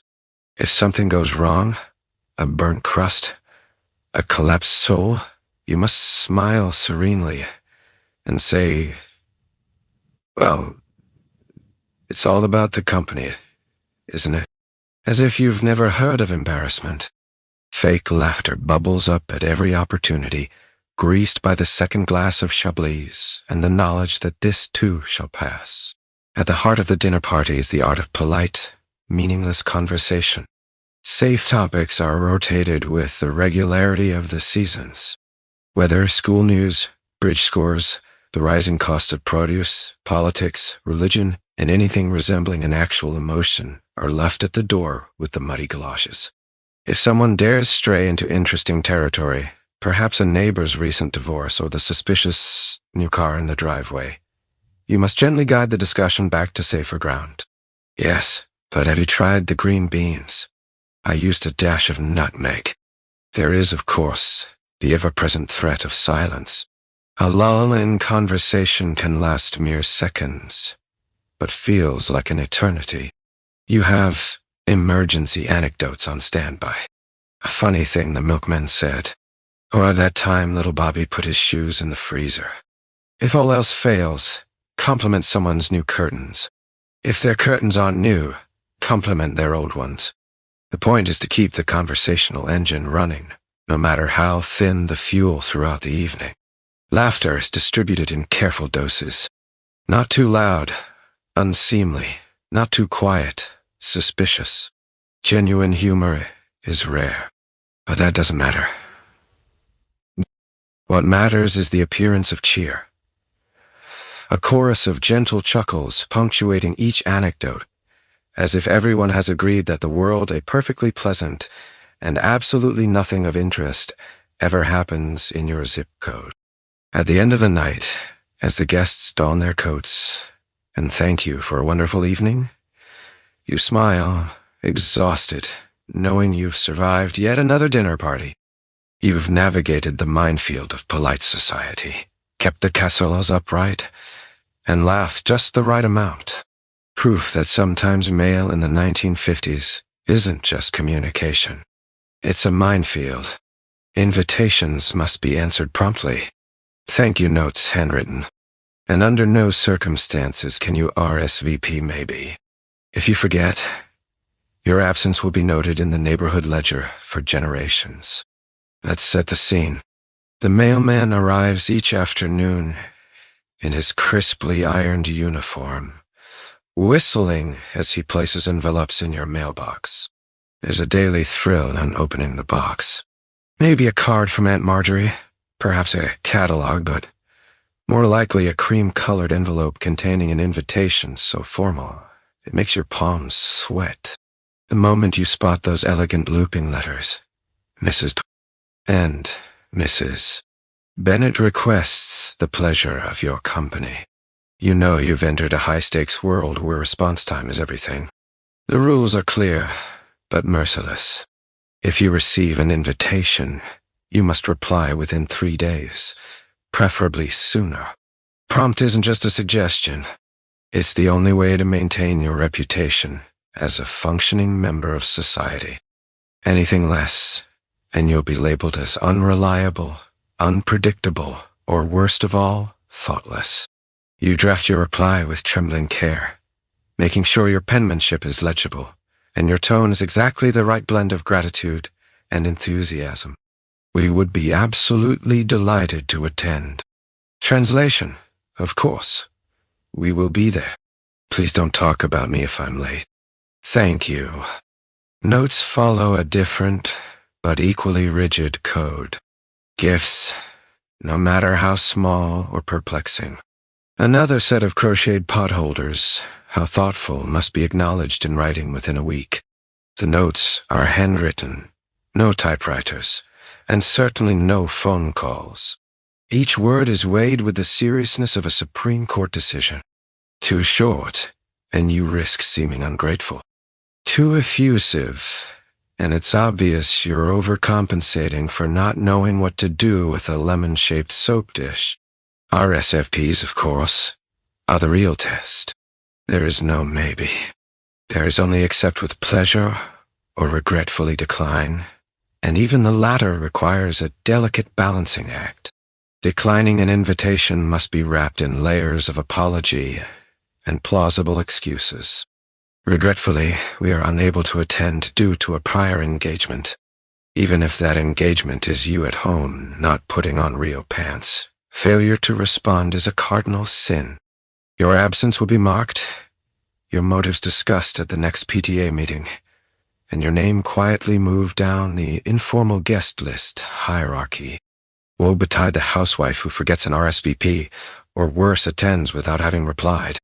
You will be greeted at the door with a smile that never quite reaches the eyes, and a quiet mention of unexpected numbers at the table. It's a scarlet letter moment, one that can haunt you through many a bake sale. Sometimes, of course, the RSVP is a weapon. If there's someone in the neighborhood you'd rather avoid, you consent and accepts with pleasure to every event but hers, creating a slow-moving social avalanche of suspicion and speculation. The experts at this practice can balance alliances and rivalries through nothing more than the strategic timing of a reply or a lack thereof. It's a sport and the stakes are higher than you'd ever admit. And then there's the matter of invitations themselves. Handwritten, of course, with perfect cursive and the correct honorifics. Never use a ballpoint pen. Never address an envelope with anything less than your Sunday best. A poorly addressed invitation says, "I thought of you last," or worse. "I lost your address and had to ask Mrs. Jenkins." Reputation is built on ink and envelope glue. Compare this all to today's world of text message invites and digital regrets. There's no charm in a maybe on Facebook. No sense of the high-wire act that was the 1950s, RSVP.us. Every letter, every reply, every sly omission was loaded with meaning, history, and the unspoken rules of the neighborhood's ever-watchful eye. So, next time you see an old box of engraved stationery, remember these weren't just letters. They were chess moves, olive branches, and the subtle declarations of suburban diplomacy. Proof that in the 1950s, etiquette didn't end at the mailbox. It started there. There's always pressure to bring a show-stopping dessert to every event. Your lemon meringue pie must have precisely the correct ratio of tartness to sweetness. And if your crust shrinks, you might as well pack up and move to a new town. Baking in the 1950s is not a pastime. It's a competitive sport. Kitchen transforms into an arena, and every Pyrex dish and rolling pin is a piece of weaponry, in the unspoken war for neighborhood approval. You rise at dawn, nerves jangling, and begin the sacred ritual, assembling ingredients, triple, checking the recipe, and hoping that this time, please, just this once, the meringue won't collapse like your will to keep up appearances. There are rules. Naturally, the recipe is sacred and must be followed with the precision of a NASA engineer prepping for launch. Lemons are squeezed by hand, not from a bottle. The eggs are separated with the gentle touch of a surgeon, and the meringue is whipped until it forms peaks so stiff you could use them to threaten unruly children. Sugar is added slowly, too quickly, and disaster will strike. The filling must be tart but not sour, sweet but not cloying, and the crust. Oh, the crust. One false move, 1 degree off on the oven, and it will shrink into a soggy, shameful disk, leaving you to contemplate your life, choices, and possible relocation. As you bake, the stakes rise with the scent of lemon filling the house. The neighborhood is awake and alert. Every open window, an opportunity for others to sniff the air and draw conclusions. If you're known for your baking, the pressure's doubled. Expectations are high, and failure is not just personal. It's communal. Mrs. Taylor once brought a pie with a cracked meringue, and rumor has it she hasn't been invited to a bridge night since. Transporting your creation is a test of courage and balance. You cradle your pie like a newborn, bracing it against sudden stops, potholes, or rogue squirrels. The anxiety doesn't end until you're through the front door, greeted by a phalanx of women who have already judged your dessert with a glance. You place it on the table with a nonchalance you absolutely do not feel, praying that the meringue still holds, that the crust is golden and not burnt, and that nobody will notice the small crack along the edge. The judging begins long before the first bite. Polite smiles mask the silent calculations. Is her meringue higher than mine? Did she use fresh lemon or gasp lemon extract? Whose pie will disappear first, and whose will linger untouched as a symbol of social decline? Compliments are dialed out carefully, never too effusive, lest you give away your secret envy. Oh, you always make the best crusts, someone says. But you can't help but wonder if it's a compliment or a warning shot. The first slice is the most nerve-wracking. Will it hold together or collapse in a gooey mess? You smile serenely as Mrs. Parker takes a bite, hoping she doesn't discover the slightly undercooked bottom, or that you swapped butter for shortening at the last minute. Relief washes over you only when the platter is empty and someone asks for the recipe. But even then, the anxiety never truly leaves. You know next time the expectations will be even higher. And should your dessert falter, should the meringue weep, or the filling ooze, you accept your fate with a brave face. There is always next week, next month, the chance to redeem yourself with a bundt cake or cherry cobbler. In the 1950s, baking is never just about sugar and flour. It's about status, survival, and the sacred quest for that one perfect lemon meringue pie. Proof that at least for today, you truly belong. So, dust off that rolling pin, set your jaw, and bake like your social life depends on it. Because in a way, it absolutely does. School meetings are equal parts performance and warfare. You must agree with everyone, contribute just enough to seem helpful, and never suggest anything radical, like changing the color of the gym curtains. It's 7:00 p.m., and you're sitting in a folding chair that pinches somewhere deeply personal, clutching a notebook that contains mostly doodles and passive-aggressive grocery lists. Around you, the other parents are gathering, eyes darting like weary gazelles at a watering hole. There's a pot of tepid coffee on a card table, a plate of questionable cookies, and the lingering scent of chalk dust and tension. No one is here for fun. Everyone is here because it is required, because attendance will be noted, and because missing a meeting is a silent surrender of influence. Social, parental, and otherwise, the opening minutes are a masterclass in suburban diplomacy. The president of the PTA, a woman with a voice so cheerful it borders on hostile, calls the meeting to order. She welcomes everyone and reminds them of the constructive spirit expected, which is code for don't mention the band funding scandal. And don't ask what happened to the playground slide. Everyone nods gravely, making careful eye contact as if pledging allegiance to a fragile peace. Business begins with the reading of last meeting's minutes, a performance best described as interpretive boredom. You practice the correct ratio of nodding, not too eager, nobody likes, a try-hard, not too indifferent. They remember. Your mind wanders if you raise your hand. Will it mean you're a volunteer for something or just seeking clarification? The answer is yes. Here, participation is dangerous. Debate begins on fundraising. Suggestions are floated. Bake sales, car washes, raffles. There are rules for this too. Never criticize someone's idea outright. Instead, offer a gentle, "Oh, that's so creative. I wonder if the weather will cooperate. Our last time was such a big success. Maybe we should try something similar." Radical innovation is frowned upon. Remember the great curtain debacle of '53, when Mrs. Jensen suggested turquoise.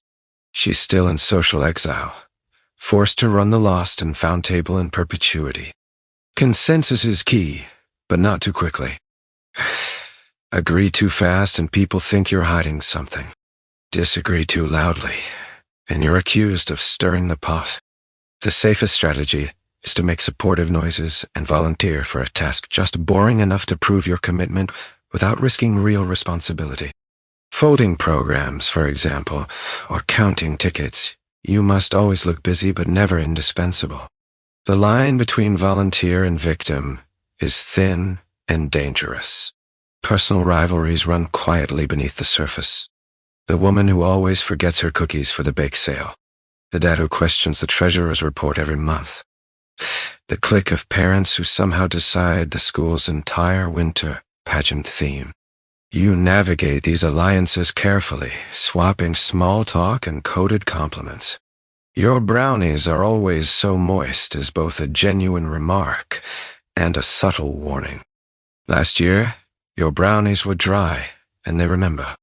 At some point, the conversation veers perilously close to actual controversy. Budget shortfalls, the new reading curriculum, or why the flagpole still leans at a 17-degree angle. Instantly, everyone becomes a diplomat. Silence descends, broken only by someone suggesting a committee look into it. You jot a note knowing the committee will never actually meet. When the meeting finally adjourns, you stand, stretch discreetly, and make the slow walk out, waving and exchanging pleasantries. "See you next month," you chirp, as if the past hour has not aged you a year. You survive the PTA meeting's delicate truce, neither victorious nor vanquished, simply present. Another night in the Suburban theater. Another day closer to summer break when the real negotiations begin all over again. And as you drive home, you wonder if anyone noticed your eye twitching when the gym curtains were mentioned. Probably. That's how legends are born. In the 1950s, conversation with men, especially other people's husbands, required the diplomatic subtlety of a United Nations envoy. Laugh at the right jokes. Feign surprise at car advice and never let on that you actually understand the stock market. Picture this. You're at a suburban barbecue. The splank, toddy, smoke is wafting. The lemonade is sweating, and the men have gathered in a loose knot around the grill, discussing topics that seem suspiciously dull, but are in fact high-stakes conversational turf. You approach, plate in hand, navigating the tricky etiquette that governs mixed company interactions. Every word, every gesture is a performance designed to protect egos, flatter sensibilities, and avoid a neighborhood incident that might end up as a cautionary tale at bridge club. The rules for talking to men are subtle but ironclad. First, never initiate the conversation unless you've been spoken to. Your safest move is a friendly nod, a smile, or the universal opener. The weather certainly turned out nice. If you're greeted with a discussion about lawn care or engine maintenance, you listen attentively and sprinkle your responses with, "Oh, is that so? And how interesting." Genuine interest is optional. Plausible deniability is not. Laughter, of course, is part of the script. The correct response to any joke, no matter how many times you've heard it, is polite, slightly delayed laughter, ideally accompanied by a modest tilt of the head.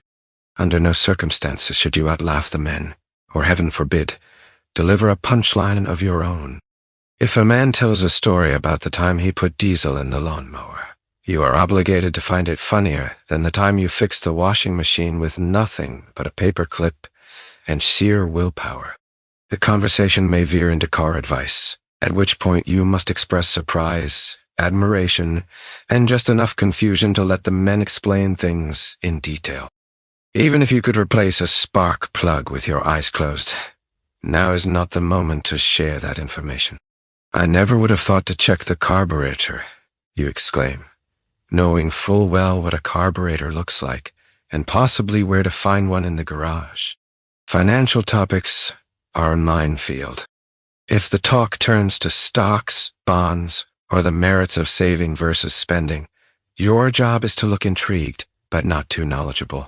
Never mention the spreadsheet you keep in your purse, and certainly never let slip that you've read the Wall Street Journal more recently than anyone holding a pair of barbecue tongs. "I always trust my husband with those things," you say, all the while mentally noting that you were the one who moved the family out of short-term bonds in 1957, saving the Christmas budget and possibly the marriage. If by some disaster the conversation drifts toward politics or world events, you must proceed with extreme caution. A safe comment is, "Oh, I just hope things settle down soon," followed by a gentle redirection toward local sports scores or the upcoming garden show. Any statement resembling an actual opinion can and will be used against you, preferably in the next round of block gossip. You may occasionally find yourself cornered by a man who wants to know your thoughts on home improvement. This is your cue to compliment his tool collection. Admire the paint job on the fence and ask for advice on something you already fixed last weekend. If you're especially daring, ask about the best brand of lawn seed.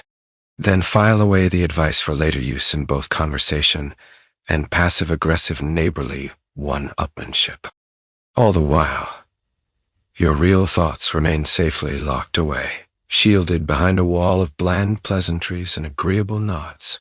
It's exhausting, but it's the unspoken code, one small misstep, and you might accidentally reveal you're an actual person with real opinions, capable of running a household and a conversation. And nobody's ready for that, least of all the men. So you keep your secrets, laugh at the right jokes, and when the moment is right, make your escape to the lemonade table, knowing that the true art of 1950s etiquette is not just what you say, but what you politely and cleverly keep to yourself. Managing your in-laws is a delicate operation. The key is to appear grateful, never contradict, and serve their favorite foods without admitting you used instant mashed potatoes. Survival depends on never letting them see you sweat. Let's set the scene. The doorbell rings at exactly 2 p.m. Not a minute early, not a minute late. You have spent the last 4 hours in a frenzy of dusting, vacuuming, and whispering desperate prayers to the gods of gravy. Your husband paces nervously. The children have been threatened into temporary silence, and even the dog has sensed the mood, retiring to a quiet corner to avoid collateral damage.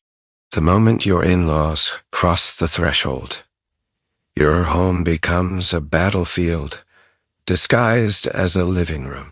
Your mother-in-law surveys the space with the keen eye of a military inspector. She notes the placement of the doilies, the shininess of the floor, the exact temperature of the iced tea. You greet her with a smile so bright it could melt linoleum, offering compliments on her hat, her shoes, and her remarkable talent for arriving just as the jello salad has reached peak wobble. The first order of business is establishing authority. Hers, not yours. Oh, I would have put the serving spoons on the left. But this is charming, dear, she says, before rearranging the cutlery with the delicate precision of a bomb squad technician. Your job is to nod appreciatively and murmur, "Of course, thank you for the tip." Do not under any circumstances mention that you spent an hour consulting an etiquette manual. Your father-in-law meanwhile settles into the armchair with a heavy sigh, ready to offer opinions on lawn care, government spending, and the superiority of his childhood dentist. Dinner is the real proving ground. Your in-laws have specific tastes. Pot roast potatoes, not too much garlic, and absolutely no foreign spices. You serve with a steady hand, dishing up perfectly portioned helpings and answering questions about the recipe, with a smile and a skillful omission of "from a box." If your mother-in-law asks how you got the potatoes so smooth, you mention elbow grease, not the dehydrated flakes you whisked with cold milk at 11:30 a.m. Honesty is not the best policy here. Plausible deniability is the cornerstone of familial peace. Conversation is another obstacle course. You nod at stories you've heard a dozen times. Did I ever tell you about the time we camped in Wisconsin in 32? Ew. But I laugh politely at jokes that expired during the Truman administration and never ever contradict a single statement. If you're feeling daring, you may try to steer the conversation towards safe topics, weather, gardening, church bazaars, anything less risky than discussing current events, or heaven forbid, your own parenting strategies. All the while, you are acutely aware that everything is being graded on a secret in-law scorecard.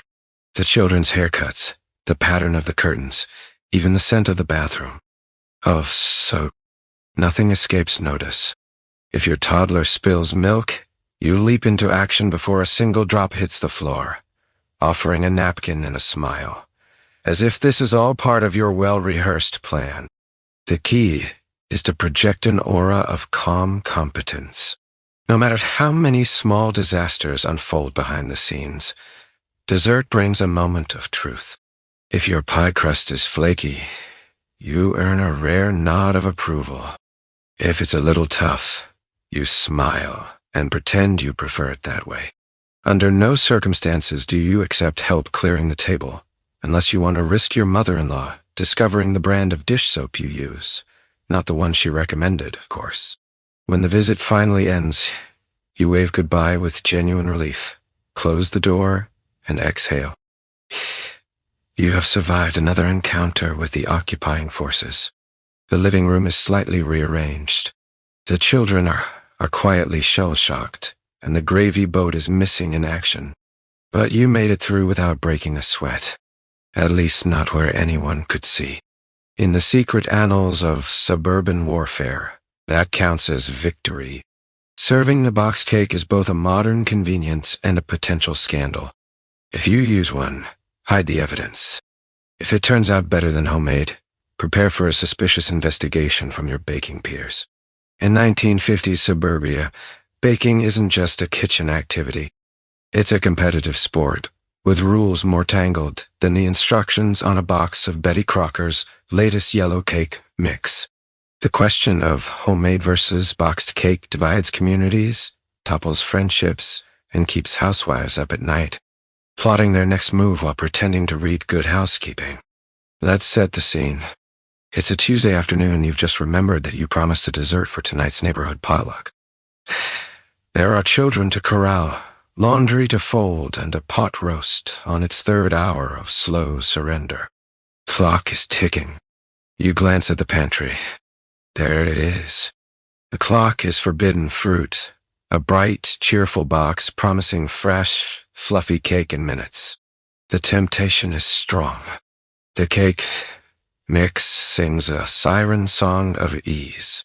Just add eggs, water, oil, stir, and bake. But in the world beyond your kitchen, the politics of cake are anything but simple. The risk. If you make a boxed cake and anyone finds out, you risk being gently exiled to the culinary outskirts of the neighborhood, invited to fewer gatherings, eyed suspiciously in the produce aisle, whispered about during bridge. No one says it out loud, but everyone knows. Homemade is a badge of honor. Boxed is well boxed, but you're practical. And there's just not enough time for sifting flour and separating eggs. With a guilty glance toward the window, you dump the mix in a bowl, whip it into submission, and pour it into the pan. As it bakes, you incinerate the evidence, tear the box into tiny shreds, and bury it beneath a mountain of potato peelings just in case a neighbor drops by unexpectedly and peeks in your trash. The real tension begins at the party, when dessert is served. If your cake is perfectly moist, everyone wants the recipe. You deflect. Oh, it's just a little something I threw together. If pressed, you mention my own twist, which in this case is the box's suggestion to substitute milk for water. Your cake is met with suspicious admiration. Mrs. Parker narrows her eyes. So light, so even did you use a sifter, dear?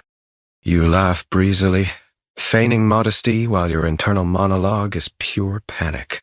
If you're lucky, the conversation turns to someone else's lemon bars. But there's always the risk that your cake will turn out too good, better than Mrs. Jenkins' made from scratch chocolate marvel. That's when the real investigation begins. There will be whisper campaigns, covert glances, and inevitably an invitation for you to bake together sometime, which is suburban code, for I'm watching you. On the flip side, serving a homemade cake comes with its own pressure. It must be tender, but not crumbly, sweet, but not cloying, and most importantly, identifiably homemade. A crooked layer or lopsided frosting is the surest way to telegraph your authenticity. The boxed cake is simply too perfect, too uniform, too free of anxiety and self-doubt. As the 1950s roll on, cake mix manufacturers start to fight back, launching ad campaigns that reassure women they're not cheating. They're modern, efficient, savvy, so easy you'll have time for you, the ads declare. But in the trenches of the PTA bake sale, the judgment is slow to fade. So you live a double life, a secret agent of convenience, armed with boxed mix and plausible deniability. When someone praises your dessert, you smile and accept the compliment while privately vowing to someday master the 7-layer torte that will end all debate. Because in the world of 1950s etiquette, a cake is never just a cake. It's a symbol, a statement. And if you play your cards right, the sweetest kind of suburban victory. Barbecues sound fun, but etiquette rules apply here too. From the correct side dishes, potato salad, always to the right way to compliment your neighbor's questionable grilling technique. It's all about balance and not setting the picnic table on fire. It's a Saturday afternoon in July, the air humming with the promise of overcooked hamburgers and sunburn. You step out into the yard with a bowl of your finest potato salad, sunglasses perched on your nose, and a secret hope that the mosquitoes will go easy on you this year. The grill is already smoking, manned by someone's husband who has declared himself king of the coals despite only grilling 3 times a year and burning all the chicken at least twice. The first rule: never arrive empty-handed. If you bring a salad, it must be potato. Bonus points for dill, but pasta is an acceptable substitute, just as long as it isn't too fancy. If your dish has ingredients like capers or artichokes, expect side eyes and whispered judgments about trying too hard. Store-bought coleslaw is a risky move, but can be disguised by transferring it to your own bowl and tossing a few carrot shavings on top for authenticity. The etiquette here is simple. If it looks homemade, it counts. Seating is an exercise in diplomacy. Claim a spot under the one patch of shade, and you're considered cunning. But don't linger so long that others notice. The good folding chairs always go first. So if you get stuck with a rusty lawn chair that cacks ominously, smile through it. You wouldn't want anyone to think you're ungrateful when the inevitable breeze sends napkins and plastic cutlery flying. Join the chorus of polite laughter and chase after them, as if this were all part of the entertainment. Now, the grill. The barbecue is less a communal cooking experience and more a stage for masculine bravado. The grill master takes his job seriously, armed with tongs and an apron that says, "Kiss the cook," as if daring anyone to question his authority. Even if the hot dogs are charred and the burgers are suspiciously pink in the center, you offer enthusiastic compliments. "So juicy," you say, chewing with determination. If someone brings up last year's unfortunate incident with the salmon, quickly steer the conversation to the merits of charcoal versus gas dollar. Above all, never attempt to take over at the grill unless you're prepared for a duel. Conversations at a barbecue are their own minefield. Topics must be light and suitable for outdoor ears, sports, garden pests, the perils of neighborhood raccoons. Anything deeper than lawn care will be met with a swift change of subject. Watch as Mrs. Jensen tries yet again to get someone to talk about the school board election. Notice how everyone suddenly needs another scoop of ambrosia salad. And then there are the children running wild, wielding sticks, and occasionally launching water balloons with the precision of artillery gunners. The trick is to act as though you are supervising them while simultaneously enjoying your lemonade and scanning the crowd for potential gossip. Cleanup is a subtle race. Too eager, and you look like you want everyone to leave.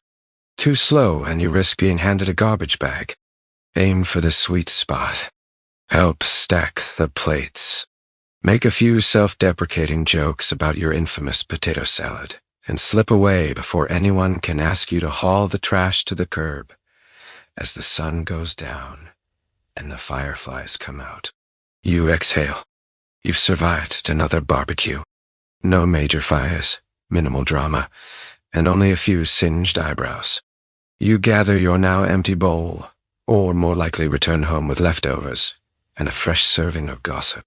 Because in the delicate world of the 1950s summer barbecue, etiquette is just as important as the secret ingredient in your potato salad, and possibly the only thing standing between you and total social combustion.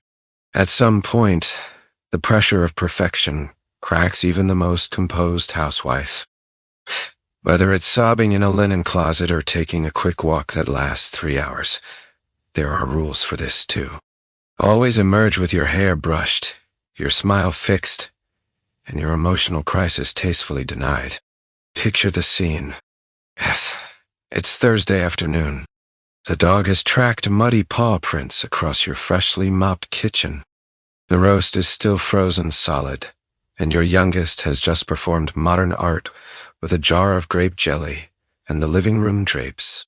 You stare at the chaos, clutching a dish towel like a lifeline, and feel the first tectonic tremors of a meltdown rumbling just beneath the surface.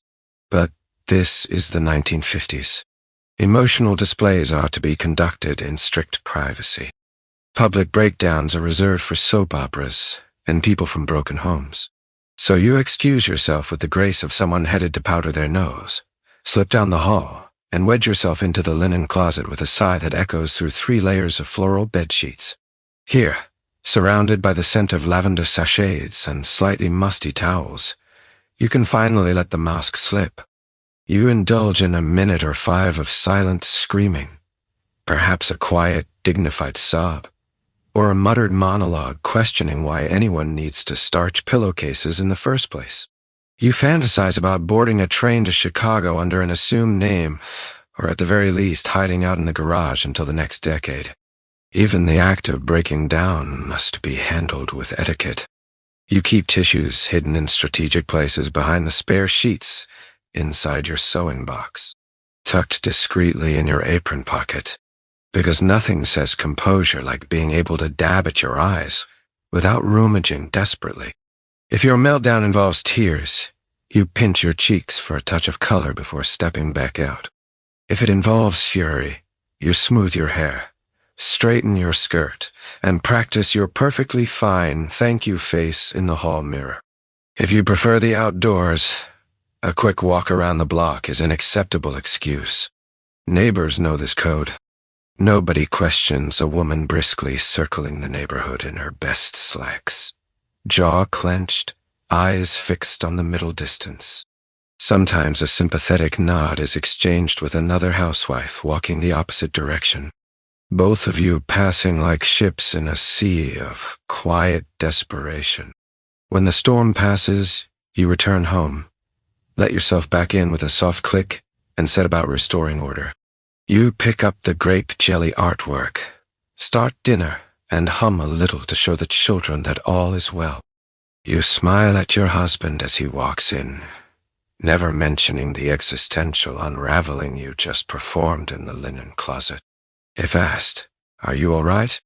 the correct response is always, of course, "Dear, just a little tired." There are, of course, limits.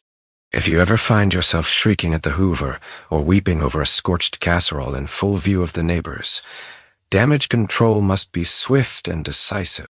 Blame allergies or the onions. Or say you were laughing at a funny radio program.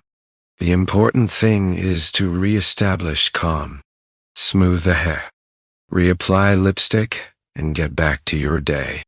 And while the standards may seem absurd, there's a strange comfort in these rituals.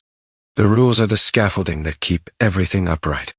Even when you feel like falling apart, everyone beneath the surface is pretending, navigating breakdowns with the same precision they apply to ironing napkins or arranging roses. So should you find yourself on the brink, remember etiquette extends even to your lowest moments. Have your private meltdown, gather yourself, and step out with your dignity intact. After all, perfection is a myth.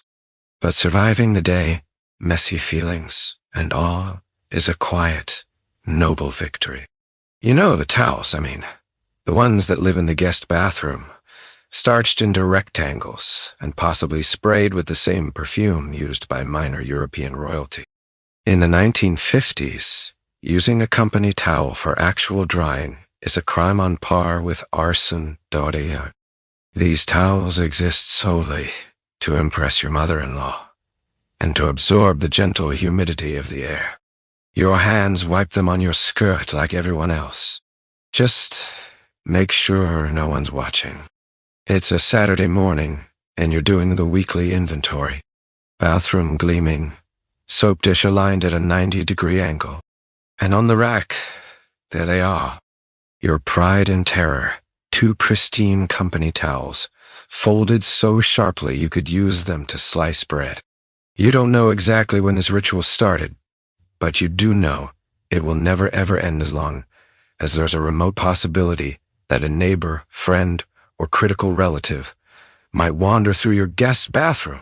The secret is in the presentation. Company towels must look untouched, almost sacred, as if they're not so much fabric as they are holy relics from a monastery specializing in passive aggression. They are starched until they stand at attention, arranged so that the monogram faces outward and spritzed lightly with oud linen, the same scent that lingers in department stores and on wealthy aunts. The ordinary hand towels are hidden, tucked behind the radiator, or stuffed into a cabinet, ready for actual emergencies, which in this case means spilled nail polish or a sudden burst pipe. You instruct the children, don't touch the company towels. You remind your husband, who will inevitably forget and dry his hands on one the day your mother-in-law drops by unannounced. The resulting gasp when she notices the faintest rumple is enough to curdle fresh milk. "Oh dear, I see you've used the good towels," she'll say, voice sweet as cyanide. "How nice." Guests, of course, are expected to know the rules without ever being told. The unspoken etiquette is that company towels are for display only, like the fruit in a wax bowl or the guest soaps shaped like seashells. Lovely to look at, disastrous to use. Should an innocent visitor make the fatal mistake, the evidence is immediate. A telltale crease, a damp spot, the scent of hand lotion clashing with the faint aroma of lavender. You notice instantly, and the rest of the evening is spent in a delicate dance of pretending not to care, while mentally calculating the time needed to restarch and refill. This isn't just about towels, of course. It's about the image. The idea that your household is so perfectly run, so abundantly blessed with textiles that you can afford to keep towels no one will ever touch. It's a performance, one that every 1950s housewife plays, a subtle signal to the world that yes, you are prepared for company at a moment's notice. And no, you would never dream of letting your actual hand towels see the light of day. There are elaborate contingency plans. Some families deploy decoy towels, a perfect set placed in front of the true company towels, as a sacrificial offering to unsuspecting guests. Others rely on silent signals, a subtle repositioning of the soap, a decorative ribbon, or the strategic placement of a single intimidatingly large seashell. Only the bravest or most oblivious will dare to disturb the perfection. If somehow the company towels are used, and you are caught unprepared, damage control is essential. You rush to the bathroom, remove the compromised towels, and replace them with fresh ones before anyone can gossip. Oh, those they were just out for washing, you'll say. Voice light as air. Though your hands are trembling from the adrenaline rush of averted disaster, the absurdity is clear. But in the tightly choreographed ballet of 1950s etiquette, it's the details that matter. The company towels stand as both a symbol and a warning. Appearances are everything, and the difference between order and chaos is sometimes just one forbidden towel away. Carpooling sounds like teamwork, but it's actually a weekly audition for the role of most reliable parent. Scheduling pickups, memorizing every child's allergies, and driving with both hands at 10 and 2 is the minimum standard. If you forget a seat belt or show up late, brace yourself for a stern phone call and subtle exile at the next bake sale. Forget to smile at the stop sign. You may never be invited to carpool again, and good luck explaining that to your kids. It's 7:05 a.m. and you're staring down a handwritten schedule that's color-coded, cross-referenced, and threatening to unravel your entire week. The phone rings. Donnelly is calling to say her youngest has a sore throat. So now you'll need to shuffle booster seats and rejuggle pickup times. Somewhere in the background, your own children are performing their own chaotic warm-up routine, arguing about who gets the good seat and which snack is least likely to result in car-wide mutiny. Being a carpool driver in the 1950s isn't just a favor. It's a sacred trust. You are responsible for precious cargo. 6 children, 3 lunchboxes, a clarinet, and enough permission slips to wallpaper the garage. Your station wagon is scrubbed clean inside and out with emergency tissues in the glove compartment, and an entire box of peppermints ready for bribes or peace offerings. The journey itself is a test of nerves and etiquette. Each child must be greeted by name, their parents' latest achievements acknowledged. Oh, I heard Janie got a star in spelling and shoes checked for mud before they're allowed within 10 feet of your upholstery. Allergies must be memorized with the seriousness of medical school finals. Johnny can't have peanuts. Susie's sensitive to citrus, and Timmy breaks out in hives at the mere mention of raisins. The lunchbox exchange is a silent ballet. And woe betide the mother who forgets that today is hot dog day in the cafeteria. Your hands grip the steering wheel at exactly 10 and 2, knuckles white with the strain of keeping order in a moving madhouse. Small talk is required, but must remain strictly neutral. Favorite school subjects. Which teacher is nice but strict? Who has the best collection of baseball cards? Anything more personal or less appropriate, and you risk scandal, a phone call, and the distinct possibility of being replaced in next week's rotation. Timeliness is the true measure of your worth. Arriving even a minute late sets off a domino effect of anxiety. Mothers, waiting at the curb, tap their watches and make notes. Children look at you with a blend of disappointment and existential dread. If they're tardy, the shame will echo for generations. Early arrivals, however, are just as fraught. You must never look too eager lest you seem desperate for approval, or worse, that you have nothing better to do than circle the block in your sensible sedan. The return trip is its own challenge. Backpacks multiply, snack wrappers migrate under seats, and the children are wild with post-school energy.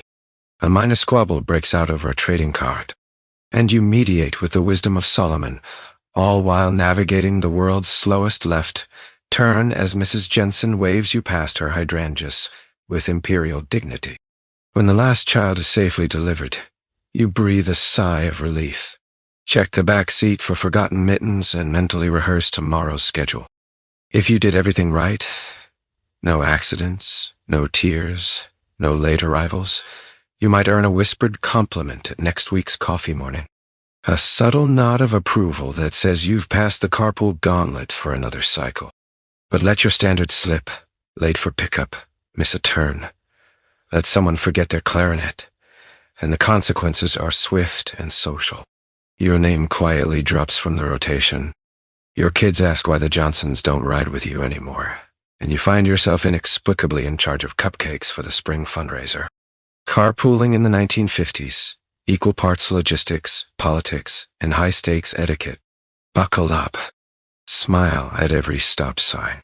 And remember, the true road to social acceptance is always paved with good intentions and at least 3 emergency snacks. Every week, you're expected to present yourself at the local beauty parlor, like a gladiator entering the arena, only with more hairspray and fewer lions. The real game isn't getting your curls just right. It's surviving the onslaught of gossip. Fail to act shocked at the latest scandal, and you're marked as suspiciously indifferent. But share too much and you become this week's main course. In the end, it's less about hair and more about escaping with your secrets and your dignity. Let's set the scene. It's Friday morning and the air is thick with anticipation and equinette. The beauty parlor is already humming with the low buzz of gossip, the click-clack of curlers, and the sharp anticipatory snap of a fresh vinyl cape. Rows of hairdryers line the walls like futuristic sentinels, each one roaring with the secrets of a dozen households. There is the faint, ever-present scent of perm solution, and the underlying electric tension of unsaid truths.